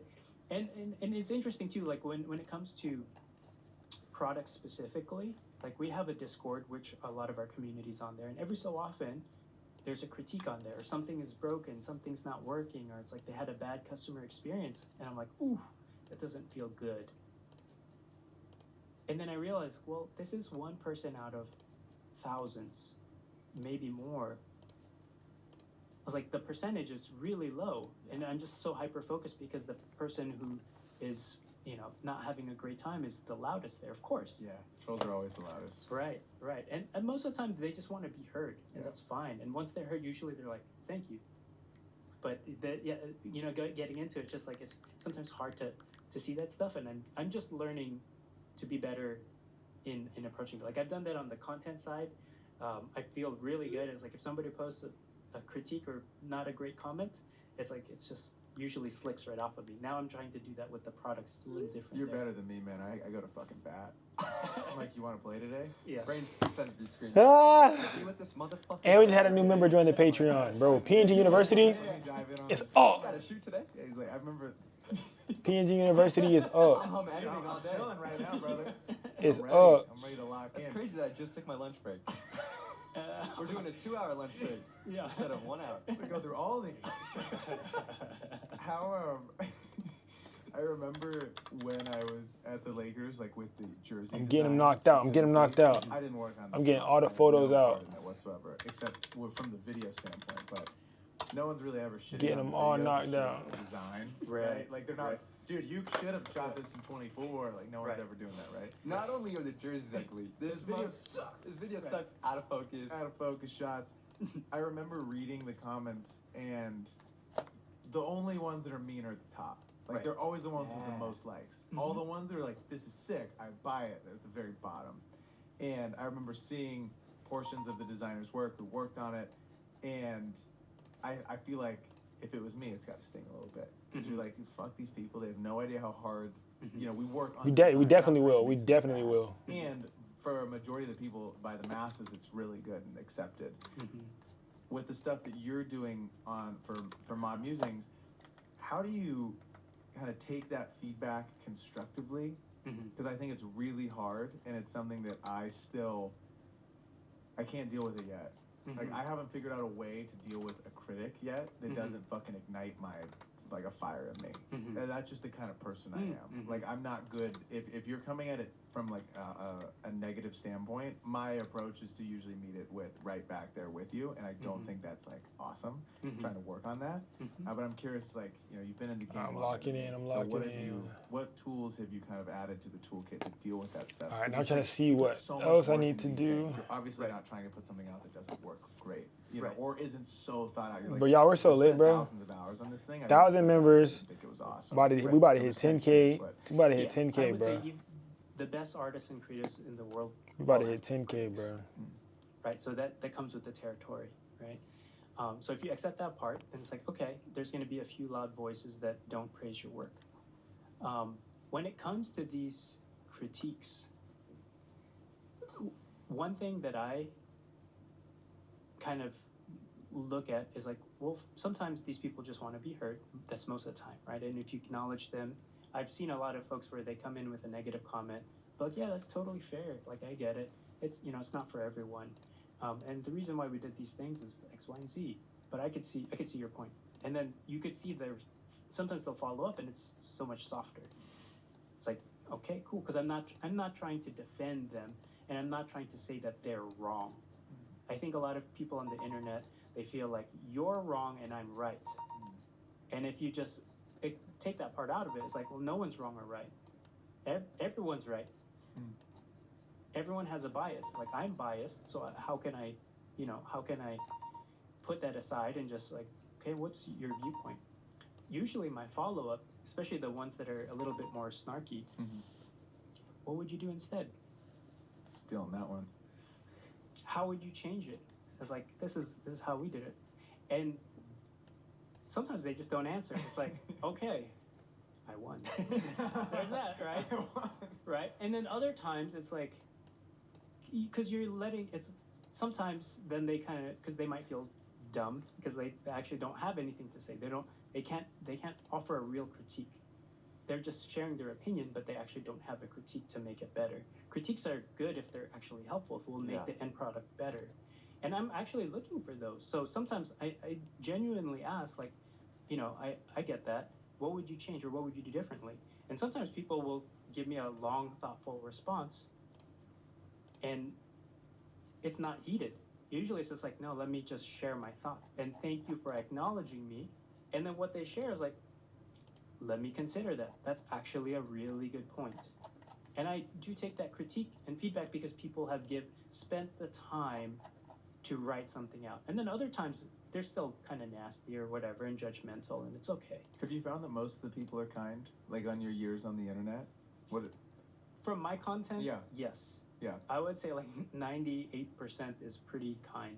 I'd say the same for us too. I feel like I mean, what are people shitting on? Like, dude, your desk fucking sucks. Yeah. this room, your Yeah, yeah, plants are mid. Yeah. What kind of negative comments? Yeah, what are would you they get? saying?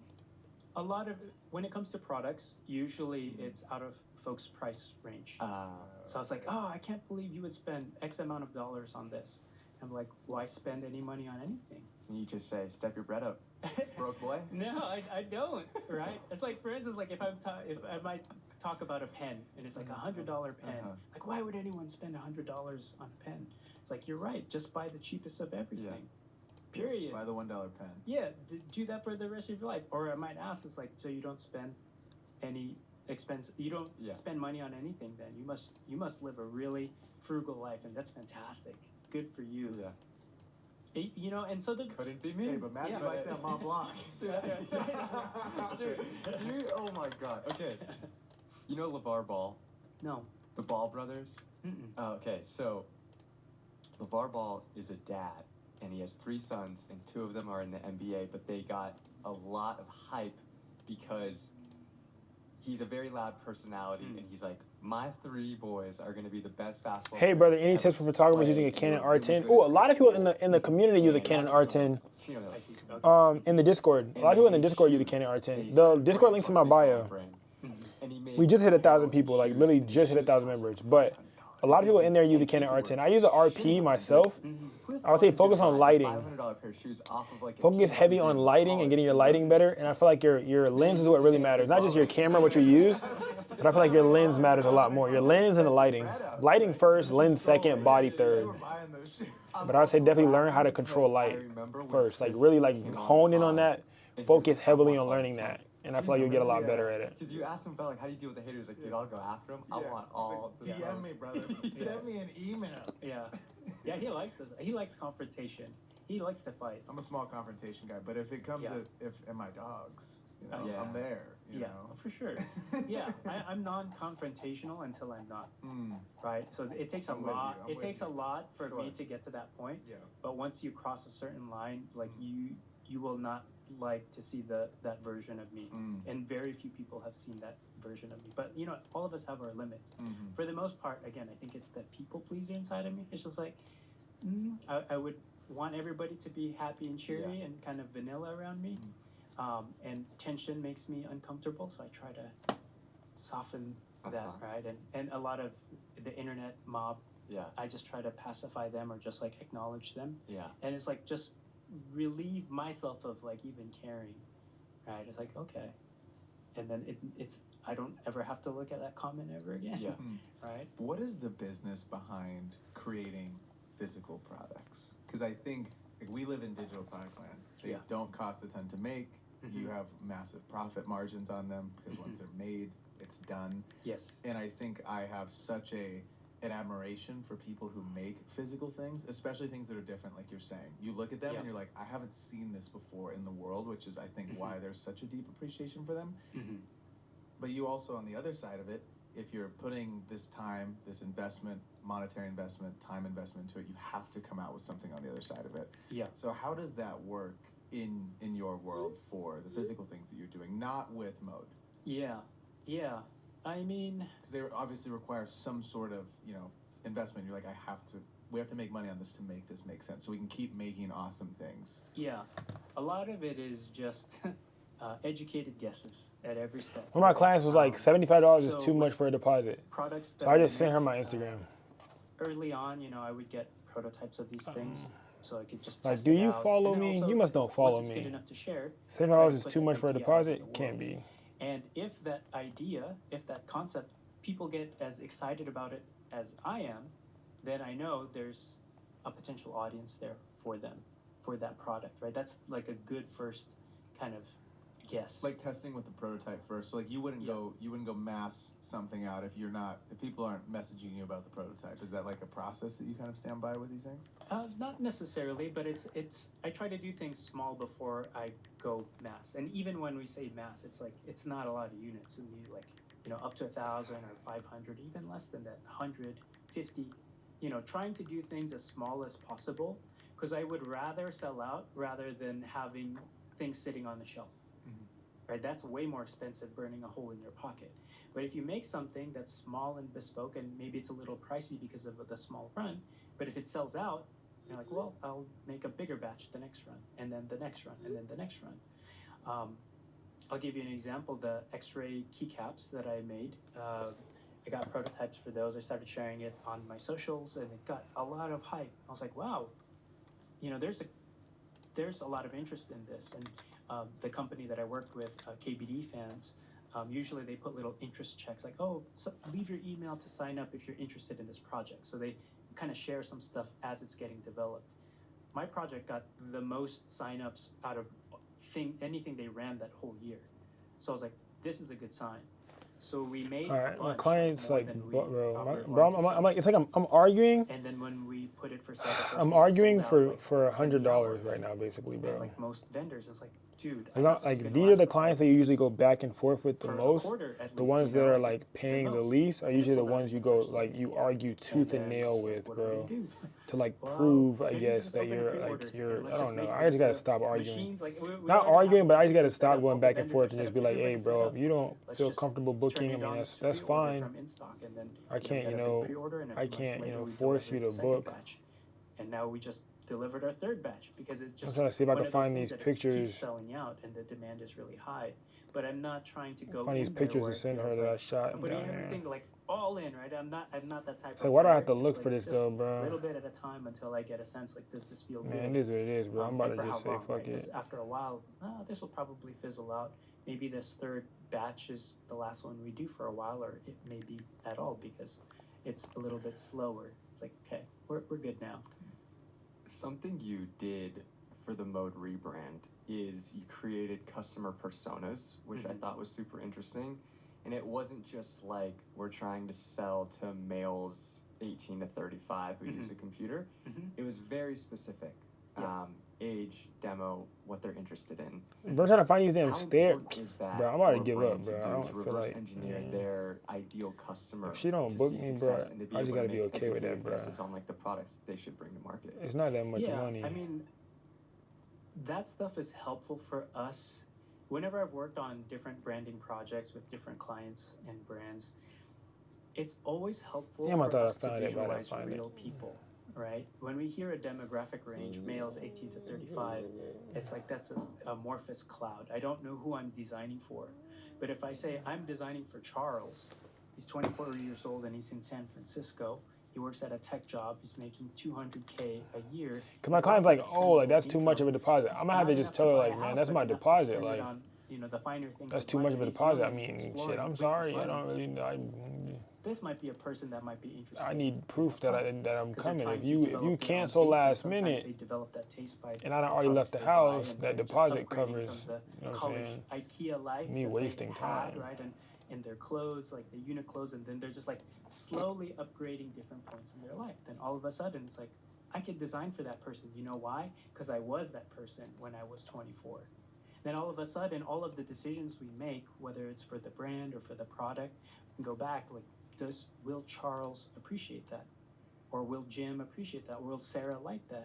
So we can look at it through these different lenses, and these people are real to us because a lot of these user personas are amalgamations of people we know in real life, or people that we were, or people that we interviewed in video calls, in customer interviews. So it's really interesting and helpful in that sense because it just helps us create a filter for what we do.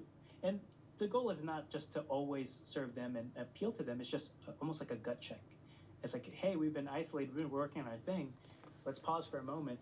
Will these people appreciate and like this thing? And is that something you take into account when it comes to your own personal content as well? Because I feel like creators who make content on Instagram, YouTube, TikTok, they can probably take that into account as well. Like, we just had a buddy of ours named Sam Newton, and we asked him advice to someone wanting to like talk to the camera, and he said that instead of thinking about talking to thousands of people or millions of people, it's like, sit down. If you're going to talk to the camera, act as if you're talking to one person. And I feel like if you can even go as far as, this is what this person's name is, like you said, age, their job, where they live, it makes it like so much more tangible, as like, this is the message I'm trying to get across to this specific person, and this is who I want to target specifically with my content.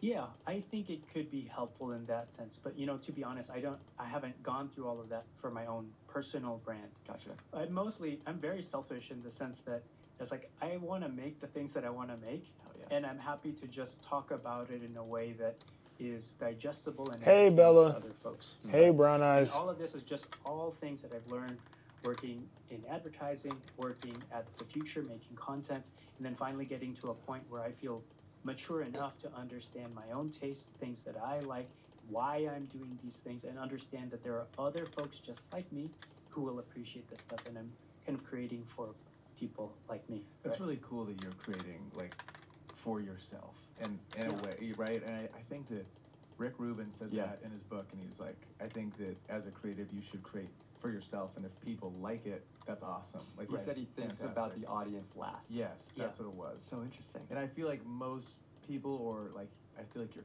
taught almost as a creator in the early days that you're making for other people. I feel like I've heard that before. And when he said that, I was like, kind of flipped it on its head. Everything that I had thought and been told is like, oh, you're making for the audience. And it's like, no, you're making for yourself.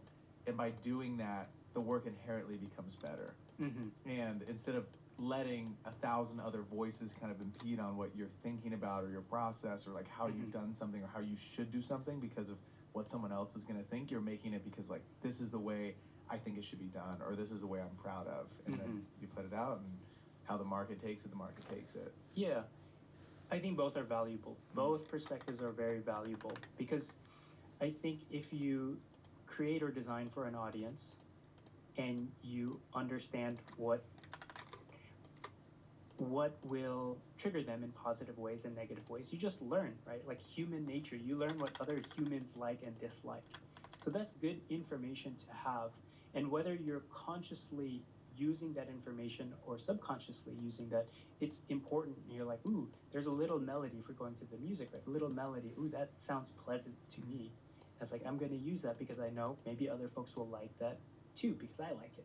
So when I'm making my own content, Hey, kind of bro, thinking let me about hello stuff Christmas I've edits. explored in the Shit, past, I'm already right? almost done, Again, gang. like tried and true stuff in film. I've been editing on live for the past 24 hours.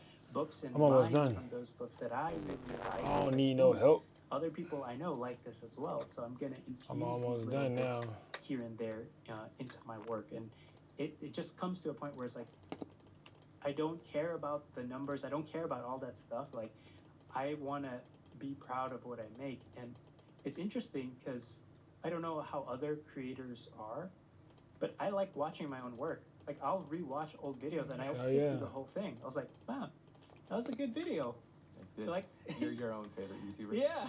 You're watching yourself on your his recommended, Matthew's recommended, just like, set up 2024. Yeah. Well, sometimes I'll go and watch things of my old stuff for inspiration. It's like, I made this video like 5 years ago, and then I'll watch it. It's like, oh yeah, that was a great way that I said that. Like, I forgot that I did that, you know. But I think that's a good sign, because I think earlier in my career, I might make something and it's a little bit harder to watch older work. It's like, oh, sure, I could have made that better. Like, you know, where all the bodies are buried, right? So you can't look at that. Now it's like that part is kind of out of the way, the technical things. And it's just like, well, what was the content about? I saw another basketball reference. Do you know the basketball player Kyrie Irving? You don't use editors? Nope. Yeah. Okay. You can test So me he with started one streaming. for later. Nah, And he was watching his own highlights. I'm good, man. He's like, man, I'm so good. He's like, y'all don't understand how this is just. I'm really about this. Like I'm that good. He's like, this is easy for me. But he's like watching himself in disbelief. He's like, man, like, that was great. I think it's hilarious. I watch our old podcast. I'm like, man, we are just so funny, so great. Questions we ask, man, we really killed it. Dude, the first one ever is brutal. Like, I remember someone had commented on it, we're like, you guys have come a long way. I'm like, appreciate that, man. Thank you. I want to get Chaos Nation, the biggest and baddest duo. Baddest duo. and then like, what products do you like to use?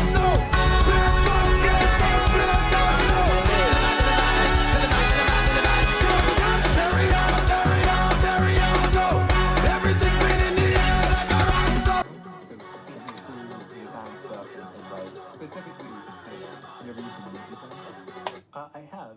Yeah, I don't have an opinion. I like. I'm not a huge pen guy. Like I'm not gonna pretend like I know everything about pens. Yeah. But I am designing a pen. Oh, hell yeah. I'm designing a pen. So I'm working with a company in Pasadena. They're called Inventory.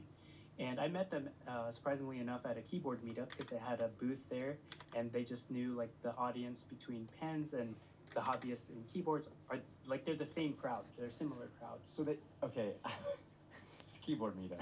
Keyboard meetups. I didn't realize you had booths. I thought it was just people showing Yeah, up. like a Oh yeah, parking yeah. lot, like Well, Walmart there's like parking lot. there's like vendors and sponsors. I Okay. see. So just like any other meetup, like there's folks who bring their stuff to like just Gotcha. show. Where's this at? Where do these happen? Oh. Hobby Lobby type thing? I Like, thought you were Yeah. just like pulling up to a fucking parking lot, just like, like, oh, yeah, check out, and then check you out guys the got like a keyboard. bag, Yeah. like Yeah, some yeah. have like a Louis Vuitton bag. You're like, whoa, what's going on in that one? I mean, there's small like little group meetups like that, but then the one that I met them at was called Keyblight in at Pasadena Convention Center. This is insane. Yeah, so it's like big enough to be in the convention center. Sick. Wow. Wow. Yeah. So yeah. Anyways, cool. So you're making a pen. I'm making a pen, and so I recommend their stuff. I'm super biased, but it's cool because their workshop is in Pasadena. So I've been working on this pen with them for the past few months, like since last year, and it's gonna release with a keyboard that I'm releasing with Mode in August. So all this stuff is releasing in August, and it's all Is very it a pair? It's it like yeah, they go together? they go together. Yeah, the aesthetic for all of them are the same. They're following the same kind of translucent industrial design. So it's an evolution of the X-ray keycaps that I made before, and it's just like more along those lines.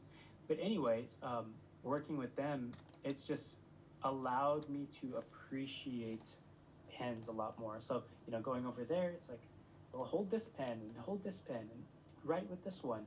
Let's change the refills. There's 20 different refills, and let's try so going through that process of writing and holding and using a pen for a prolonged amount of time for different things, it's like I can appreciate that. So I would look into their pens. I'm super biased. How thin is the point? Yeah, what's the point? What were we talking I think it's a 0.5. I like Come on. 0.5 and 0.7. Both Yeah, are nice. same. Oh, I'm copping one. Yeah. ASAP. Yeah. But you could change the refills, right? I think they're called Parker style refills. Okay. So there's like a certain footprint that different manufacturers will make refills for. So depending on what you like. And then what about like paper? What kind of paper you like? Paper. Okay, so when it comes, because your question was in the context of designing products, right? Yeah. So I've been using this Canson marker paper. I just got recommended to it from another like industrial designer on YouTube. I was like, okay, I'm a beginner, I'm a student. What do other people use? And it's just kind of almost like vellum. It's like a translucent paper, and I use what are these? It's translucent. What's the paper? name of it? Say it one more time. I got it right. Canson marker paper. Canson marker. Vellum? Yeah, I've never it's heard that word before. vellum is like it's like a translucent paper. Like you can see kind of It's like through it? milky. It's like milky. Okay. Yeah. Canson Vassum paper. Canson marker paper. Canson marker paper. Yeah, the cover will be like a purple color. And, Yes. Yeah. yeah. Okay. So that's what I use to We're gonna draw. DoorDash this here. In a yeah. sec.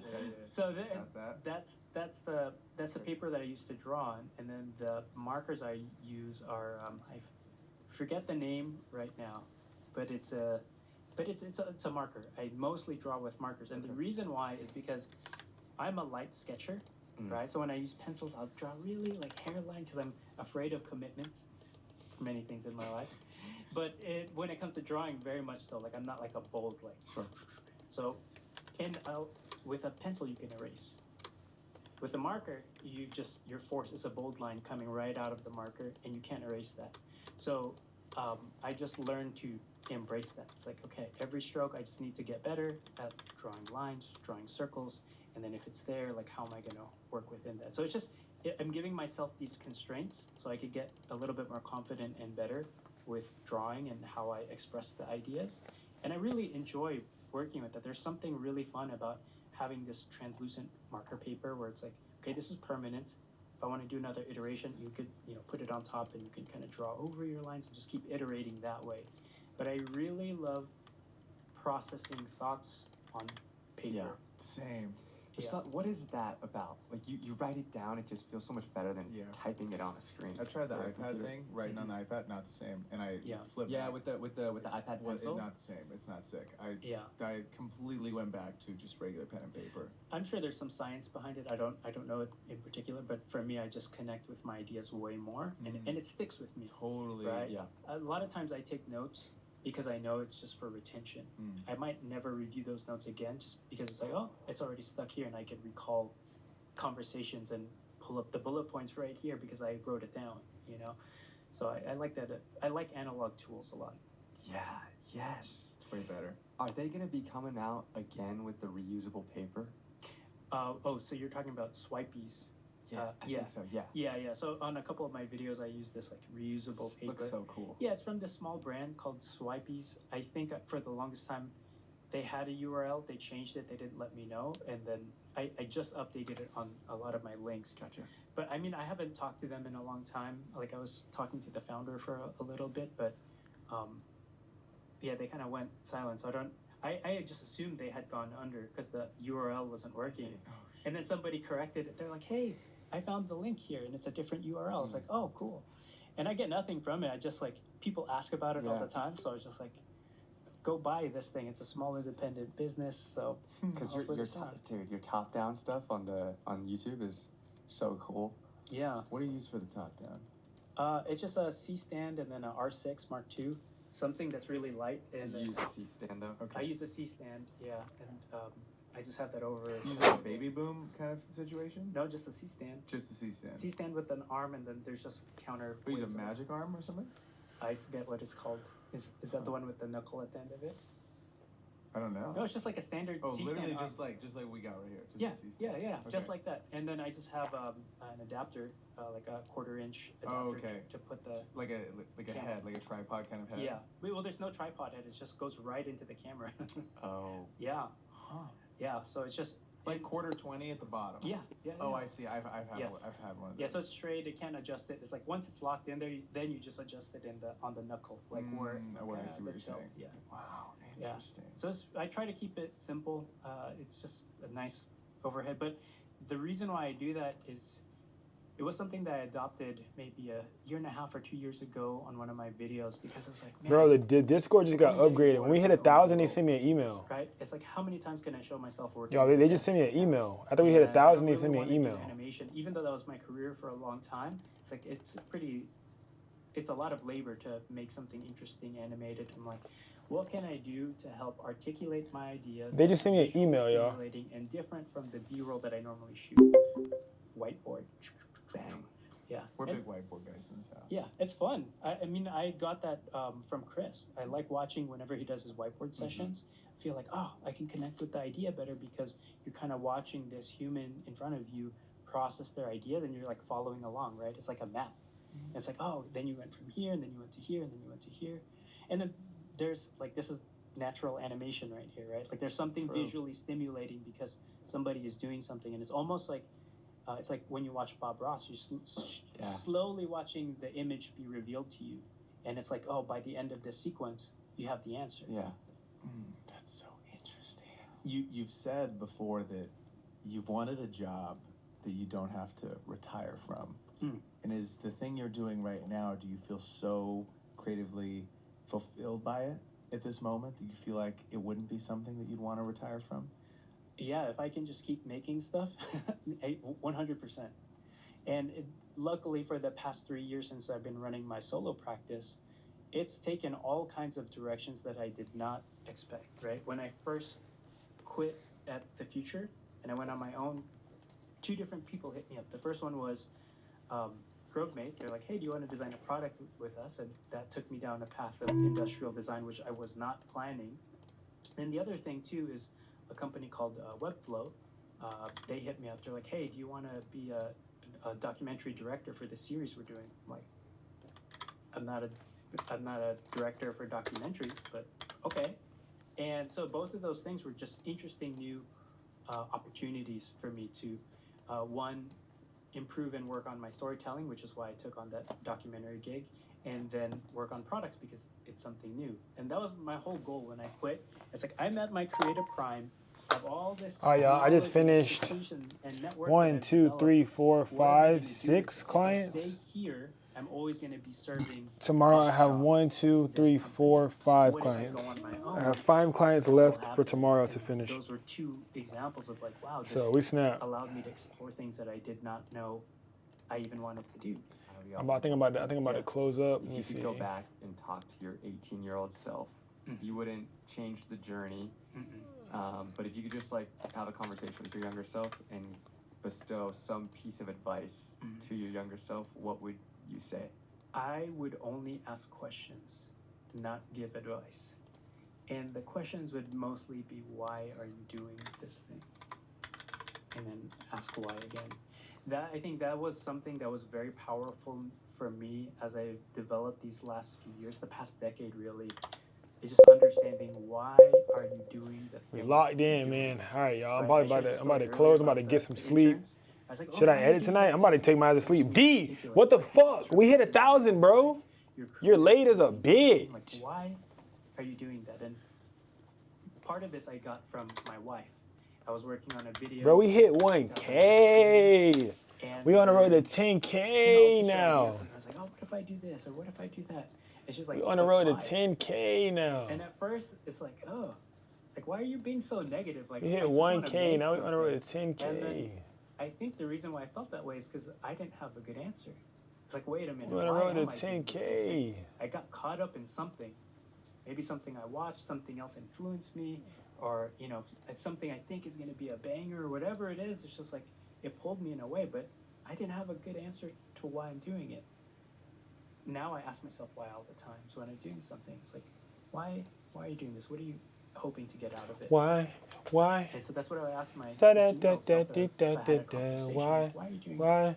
what you're doing? And just see where that goes. Because We got a new bot? Wait, what happened? We got a new bot? How? I don't know. in that person's brain. And I'm just doing new shit. Like, you know what I'm saying? I don't even know. We got a bot for real? I don't know. That? And I think if everyone can just develop that, that's just the perfect question for reflection. And I don't think a lot of people stop to ask why. Rock's gotta ask why. That's what I would do. Ladies and gentlemen, it's been episode 165 with Matthew. Oh, I If see you're it. Still here, please hit the subscribe button. Leave Community us a comment. We'll updates. see you guys all next week. Peace. Yeah. This channel has been set to receive official Discord announcements for admins and moderators of community servers. Yeah. I did not know all of this unlocked when we hit 1,000 members, bro. When we hit 1,000 members, so much shit unlocked. They sent me an email. I clicked on the email and I just started doing shit. I did not know that all of this just opened up. After 1,000 members, all of this just opened up. I was like, oh shit. Crazy. What do you mean sure? No, I actually didn't. I had no idea. My goal was just to get to that number. I didn't know that Discord started giving you more stuff now. Like, you know what I'm saying? Like now it's a lot easier. Wow, we done got to 1,000 members. Now we could go crazy, bro. But we got a whole browse channel now. This shit's about to get crazy, bro. This is about to get crazy, bro. This is about to get crazy. This is about to get crazy, bruh. Oh my gosh. Bruh, like what?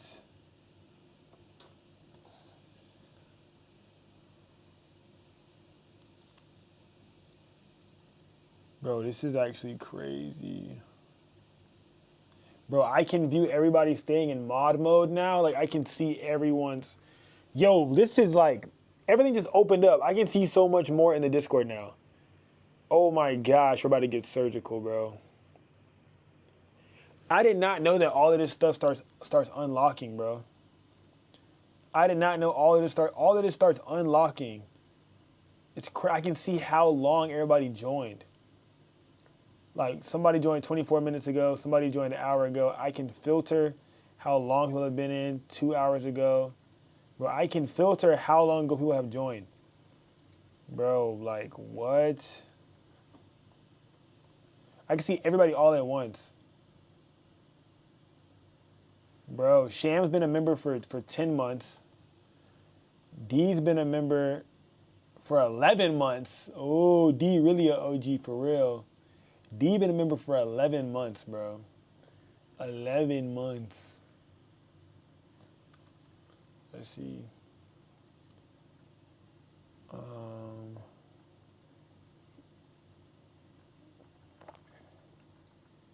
Who joined before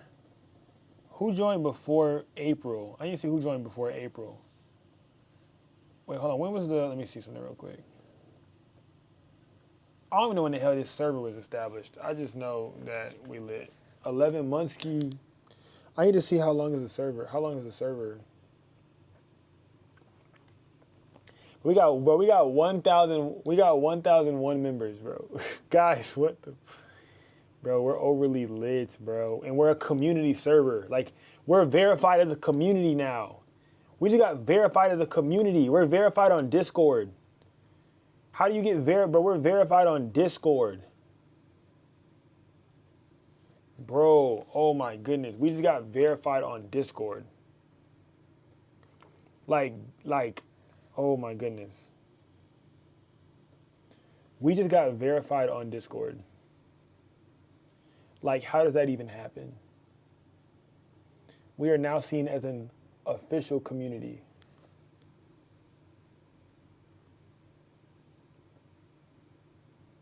We are now eligible for so many new perks. It's about to get surgical.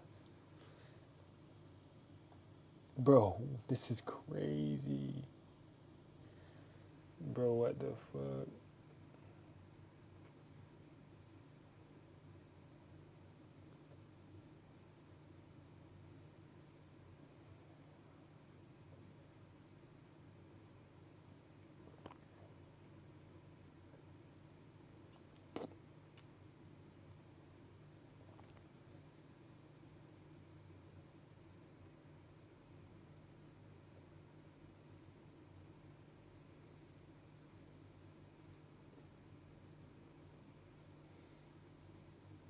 Bro, we hit that bitch crazy. So what I gotta do is I gotta go through and look at everybody's email and match their Patreon with their what's the name?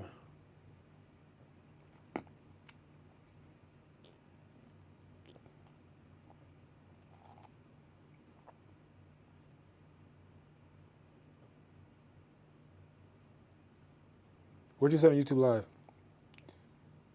Oh, 2026 finna go crazy? Definitely finna go crazy.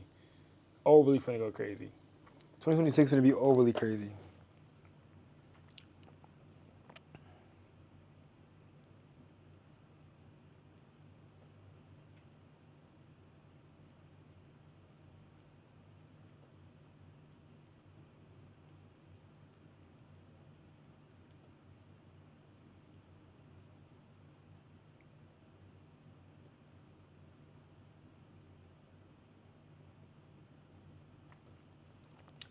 Let me see.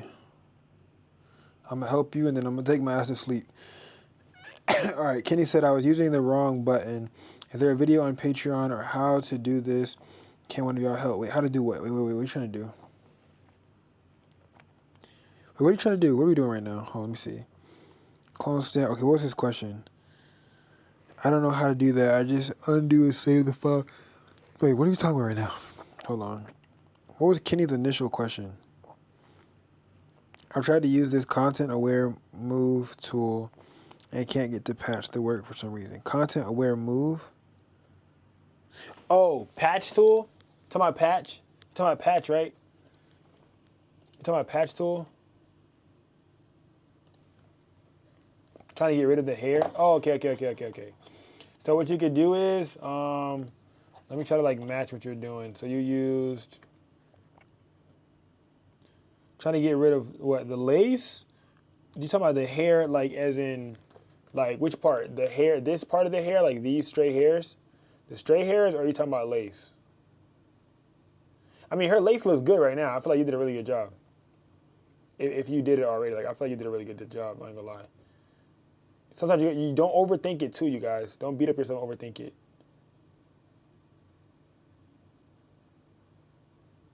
I got video, so there's videos under retouching, like it's under skin retouching, the collection. There's tutorials in there. I'm gonna be making more as we continue to progress through PNG University as well. Left side of the hair is sticking out. Okay, bet, left side of the hair is sticking out. Sticking out. Okay, this is hair? Talking about this? Whole strand as in all of this, right? Oh, okay, bet. So what you can do is, that's hair? That don't even look like hair, bitch. But you could select it. Fucking, let me see. Let me see something real quick.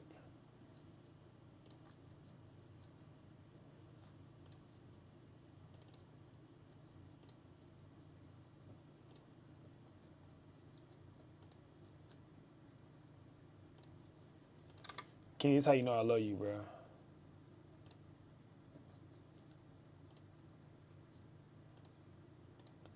All right, so what you can do is, I'm gonna edit it in Photoshop.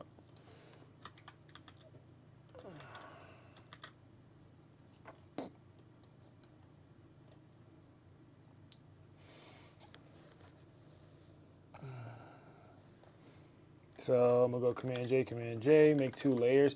You can do 2 things, right? So what you could do, Kenny, we're removing this hair. So when removing this hair, we are currently removing hair from Kenny's image. Yes, this is a screenshot, I know, but I'm about to show you how surgical I get. All right, so I made 2 separate layers. I'm gonna edit it real quick so I can just make this like regular standard. There we go, just like that. Boom, cool. All right. Obviously, I don't need to do all this shit, but I'm taxi, so who gonna check me?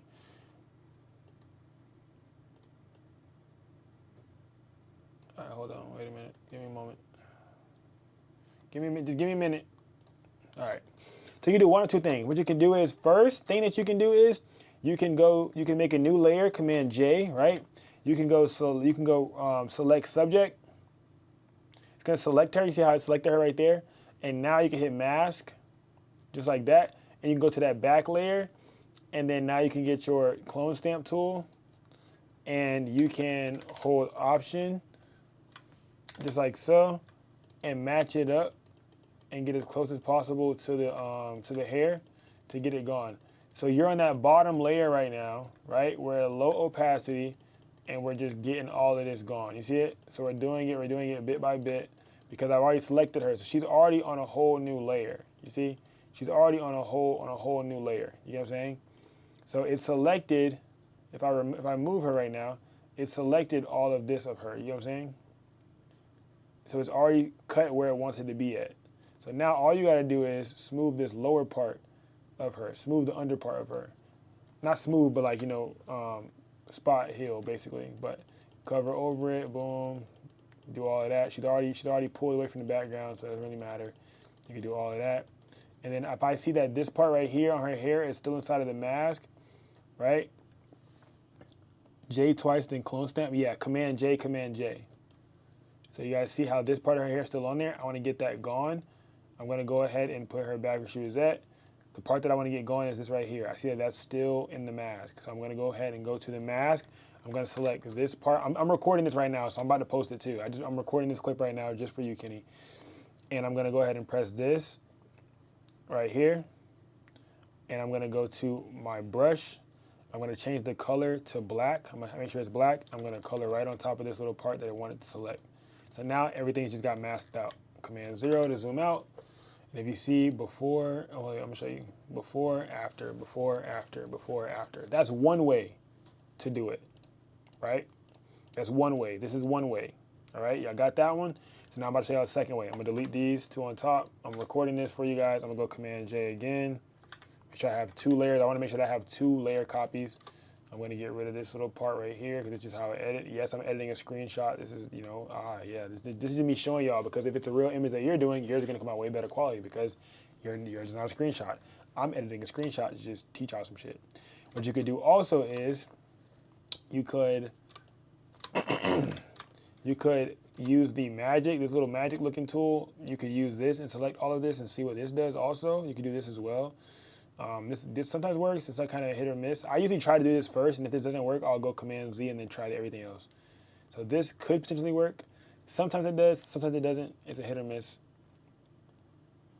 So that didn't actually do bad. That actually did not do a bad job. So this is before, after, before, after. So you can do that too. But you gotta make sure you're using this tool. So hold it down. If you click on your mouse and you hold it down, all these will pop up. It's gonna be the remove tool. I call that baby the magic eraser. So that's the after. Another way you can do it. I'm gonna delete that. Command J again. Another way that you can do it right here. I'm gonna show you. You can go straight to the hold this down. Go to patch tool, and you can make sure it says content aware. And you can get close as possible to the hair, just like so, and drag it out. And you can do this. Oh wait, hold on. Maybe content aware is not the best. Maybe content aware is the best. First, get content aware out there. I know it looks ass, so just wait for it. Just wait. Just work with me real quick. Content aware, pulling it out. Content aware, pulling it out. I know it looks crazy. Just wait. We're not done yet. Right, just to get that hair from up under her. Content aware. Content aware. There's another way you can do it. And now you can go change it to normal. And then now sample size these are regular, so to match. So there's multiple ways you can do it. It's just really up to you on whichever way fits your editing style best. But that's like 3-4 different ways for you to be able to fix that hair up. And you could do that each time. Another way, one last way that you could do it too, I'm gonna delete that top one, leave it there, Command J one more time. You can go ahead and, yeah, so use content aware first because it's connected to the hair. So when it's connected to the hair, it helps you when you do content aware, because you see how normal just fucked it up?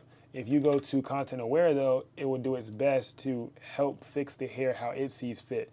So you have to go from content aware then to normal to clean it up. So content aware to edit, go back to normal to then clean it up. What you could do also is you can go straight to the clone stamp tool and select what's out here and just go right into there brushing on it. You can do that too. Just make sure that your opacity is pretty light. But you can do this as well and just brush right onto it. And this will get that hair out of there as well. This is one of the easiest ways to do it. This is the fast way to do it. If you're ever rushing, this is what I be doing when I'm rushing. Do shit like this, and then you can get the hair, get all them straight hairs out of there. Make sure that your brush and sample size, you hold Alt. So when you hold Alt or Option on your keyboard, it will turn into this little thing. You can click right there and select the sample. I'm gonna click, and then I can go right on top of it like that. Yeah, you have to, if it kept saying nothing there, you have to hold Alt to select. You're using the clone stamp. So you see when I hold down Alt or Option, there's a clone stamp. You gotta select the sample size. So now I have this right here as the brush. I'm gonna hold down Alt, and then I'm gonna select what I want to clone, which is gonna be this right here. Now you see how that little dot is moving because I just cloned that. So now whatever I draw, you see how the little X is moving with me when I draw. It's showing me what I'm cloning. So that little X right there up top, the crosshair, like a video game, is showing me what I'm cloning. So I'm cloning what's right above her head, and I can do that all the way around. And that right there is another way to do it. So that's before, after, before, after. That's another way to do it. So that's another way, 4 different ways to clean up hair. Hopefully that helped. And yeah, leave comments down below on what else y'all need. See, that's a whole other video. Bam. Now I'm about to post that for you, just in case anybody ever have that, ever have the question. The hell I was trying to say. I don't even know what I was trying to say, man. In case anybody ever have the answer. The question? Like, what was he trying to say for real?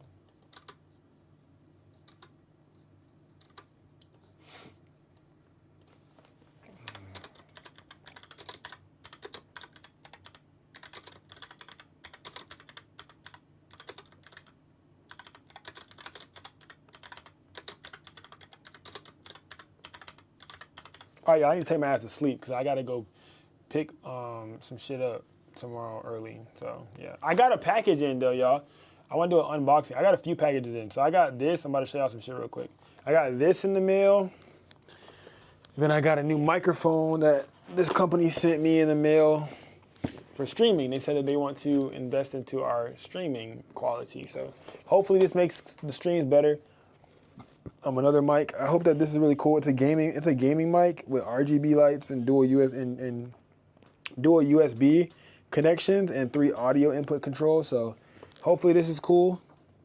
Hopefully this comes out fire. I hope so. I think it's gonna be really cool. So we're gonna use this for the lives. I have to do a video on it before I start really using it.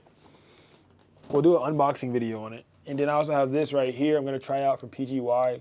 You know, them boys sent this out. I love PGY Tech, bro. PGY Tech, bro. I wanna collaborate. I wanna become a partner so bad. I wanna do like a PNG X PGY.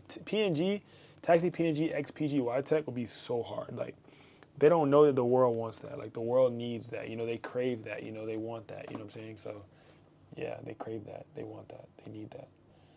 You know what I'm saying? So, yeah. I'm gonna see. Let me see. I'm gonna go bro. We're about to. Guys, when I say we are about to, bro, y'all don't understand. We're about to go crazy, bro. Like, bruh.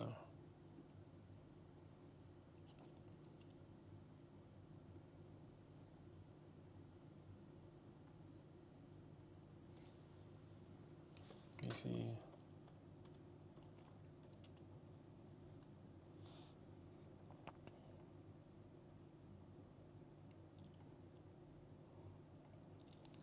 Bro, this just got so cool, bro. Like, we can do so much. I'm about to, like, bro, we're about to have so much fun, bro. Y'all don't even understand. We're about to have so much fun. I done figured out how to use this damn app. I'm understanding it now. We are about to have so much fun in this shit, bro. Y'all don't even understand, bro. Like, we're about to have so much fun, bro. I'm like thinking about changing the icons and all this different type of stuff.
Bruh. Clutch, you're welcome. Yeah, I'm about to post it right now. I'm posting it right now. It's loading. I'm about to post it right now for you.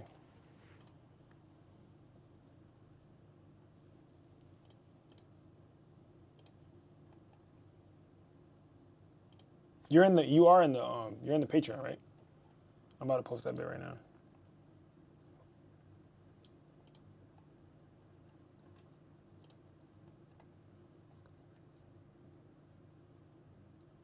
There we go. All right, it should be on there right now. It's on the Patreon now. I just posted it. 4 ways to remove stray hairs from a photo using Photoshop.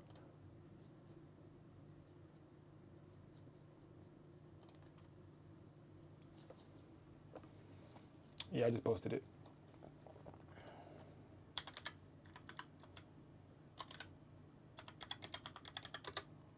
All right, I love y'all. I got to get up early because I got to call. I got to make some calls in the morning. Hardest working. Oh, yeah. Hardest working humans. Man, we put a band-aid on that shit and keep going. Like, that's the whole vibe. Like, We put it, what else? Hardworking humans, surgical. What else, bro? Real raw, unfiltered, bro.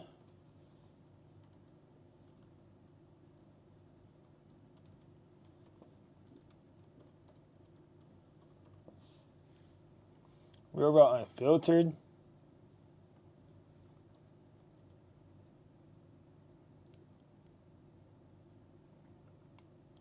But what should that be for that window? To speak.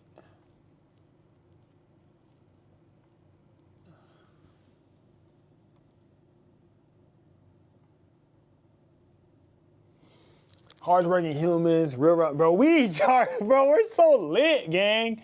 Bro, the amount, bro, like.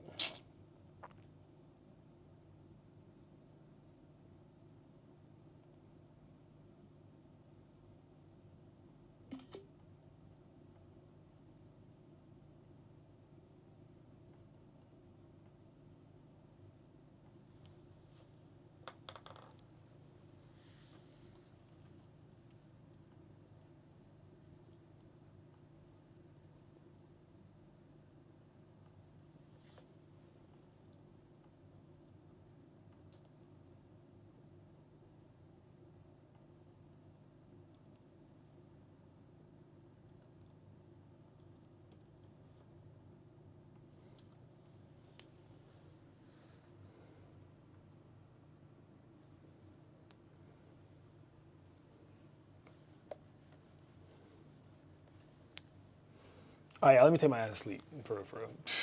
I love y'all, I'm gonna talk to y'all later. I'm gonna stay out tomorrow. Oh, I might go live tomorrow, I might not, I don't know. Might be around family or some shit, we'll see.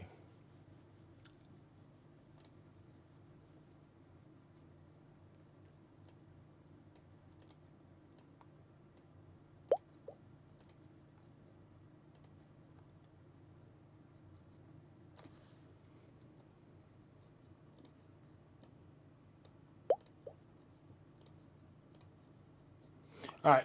I love you guys. Thank you guys so much for tapping in with me, man. Once again, as always, you guys are always loved, man.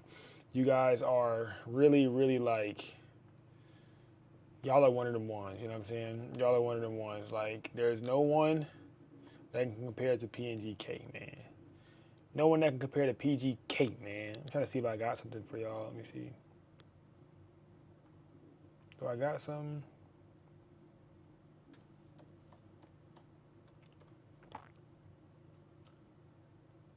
I don't think I do. I don't think I do.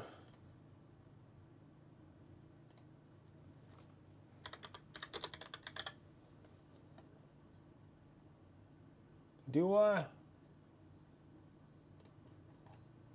Do I? Let me see.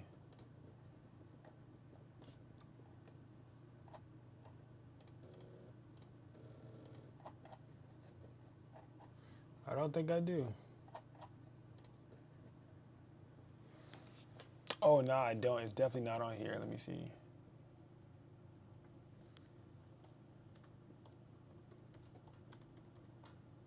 It's definitely not on here.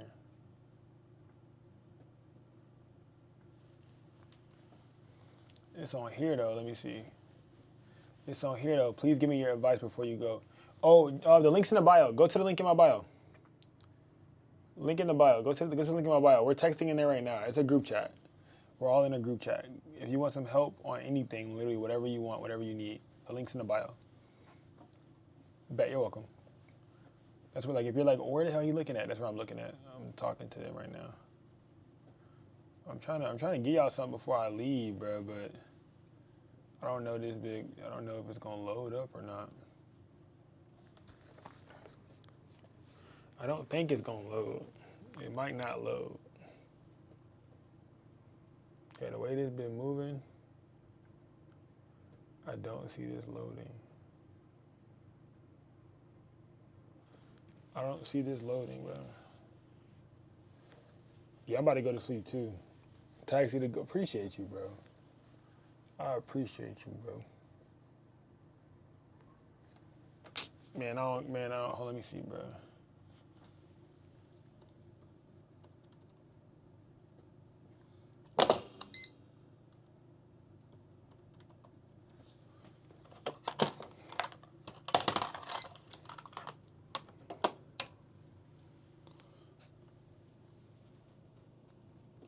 Let's see something, man.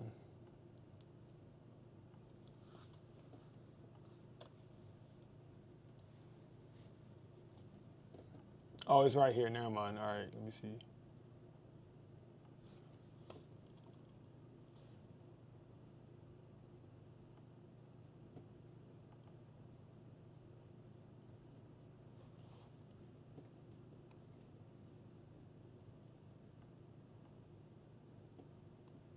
There ain't nothing loading right now, bro. This is like overly terrible. But we might be out of luck.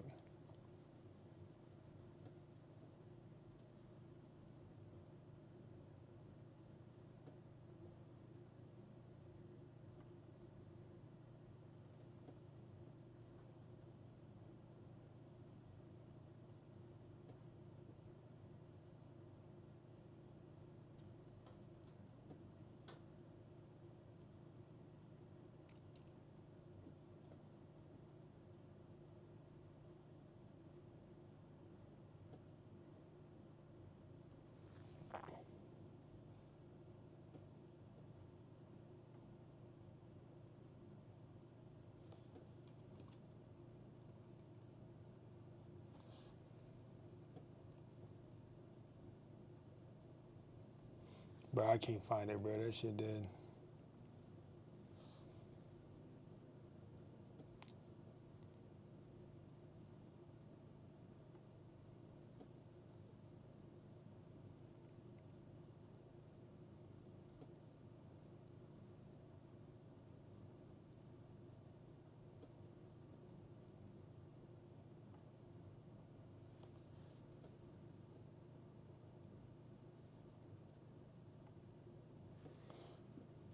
Y'all want to hear my diss track real quick on D? Hold up.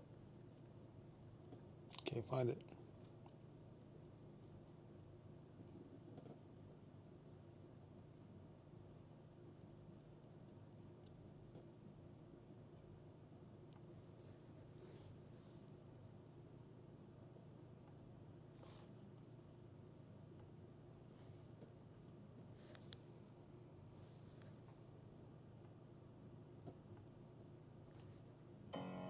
How you gonna on a reverse?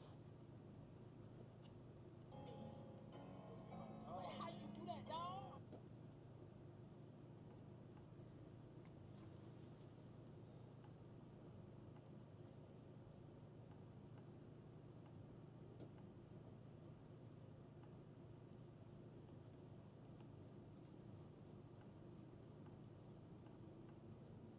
I thought we supposed to be brothers. Like, how you do that, dog? My dog.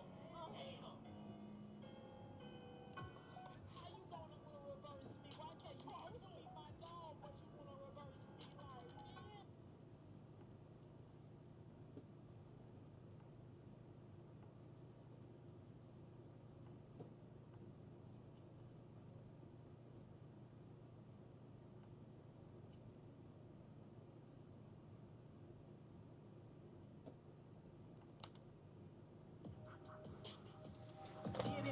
There we go. Get back, big bag, get back, big ass, boy. Yeah, big bag, big bag, big bag, big bag. Get back for real. Get back for real. Get back.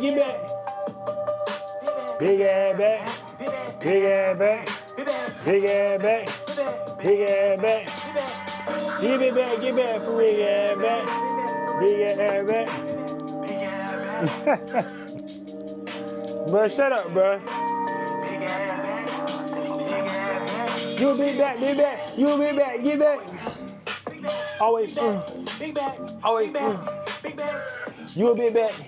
Always talking about some snacks. You'll be back. Get your ass back. I'm talking about snacks. Looking through the cabinet, trying to see what the food at. You a big back. Be back. Be back. Be back.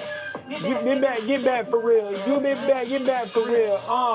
Yeah, I'm live on YouTube. But I'm live on YouTube. But yeah, I'm live on YouTube.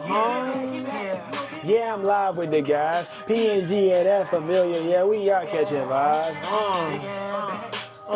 Be back for real, he on. Be back for real, he on. Be back for real, he on.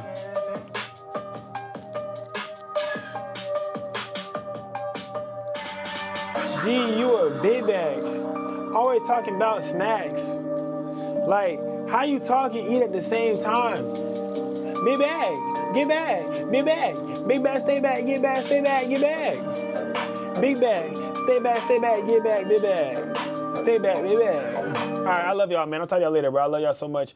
I'll talk to you guys later. I'll see y'all later. I'm gonna go live again at some point. Maybe not tomorrow, because I got shit to do. But I might go live on TikTok. I don't know. I might just go live. But turn all your notifications on. Be ready. I'm about to, do not get mad, all right? I'm about to drop the fuck out of YouTube videos. I'm about to drop so many YouTube videos within the next, like, 10 days. Y'all about to be, y'all brain gonna be fucking fried. All right, I love y'all. Talk to y'all later, bro. Be ready. Notifications on. I'm about to start posting my ass off. We gotta hit this 10K. Let's do it. Share it with your friend. Show a friend. If you really appreciate me, share it with a friend. Love you guys. Talk to you later. That's my Christmas present I want.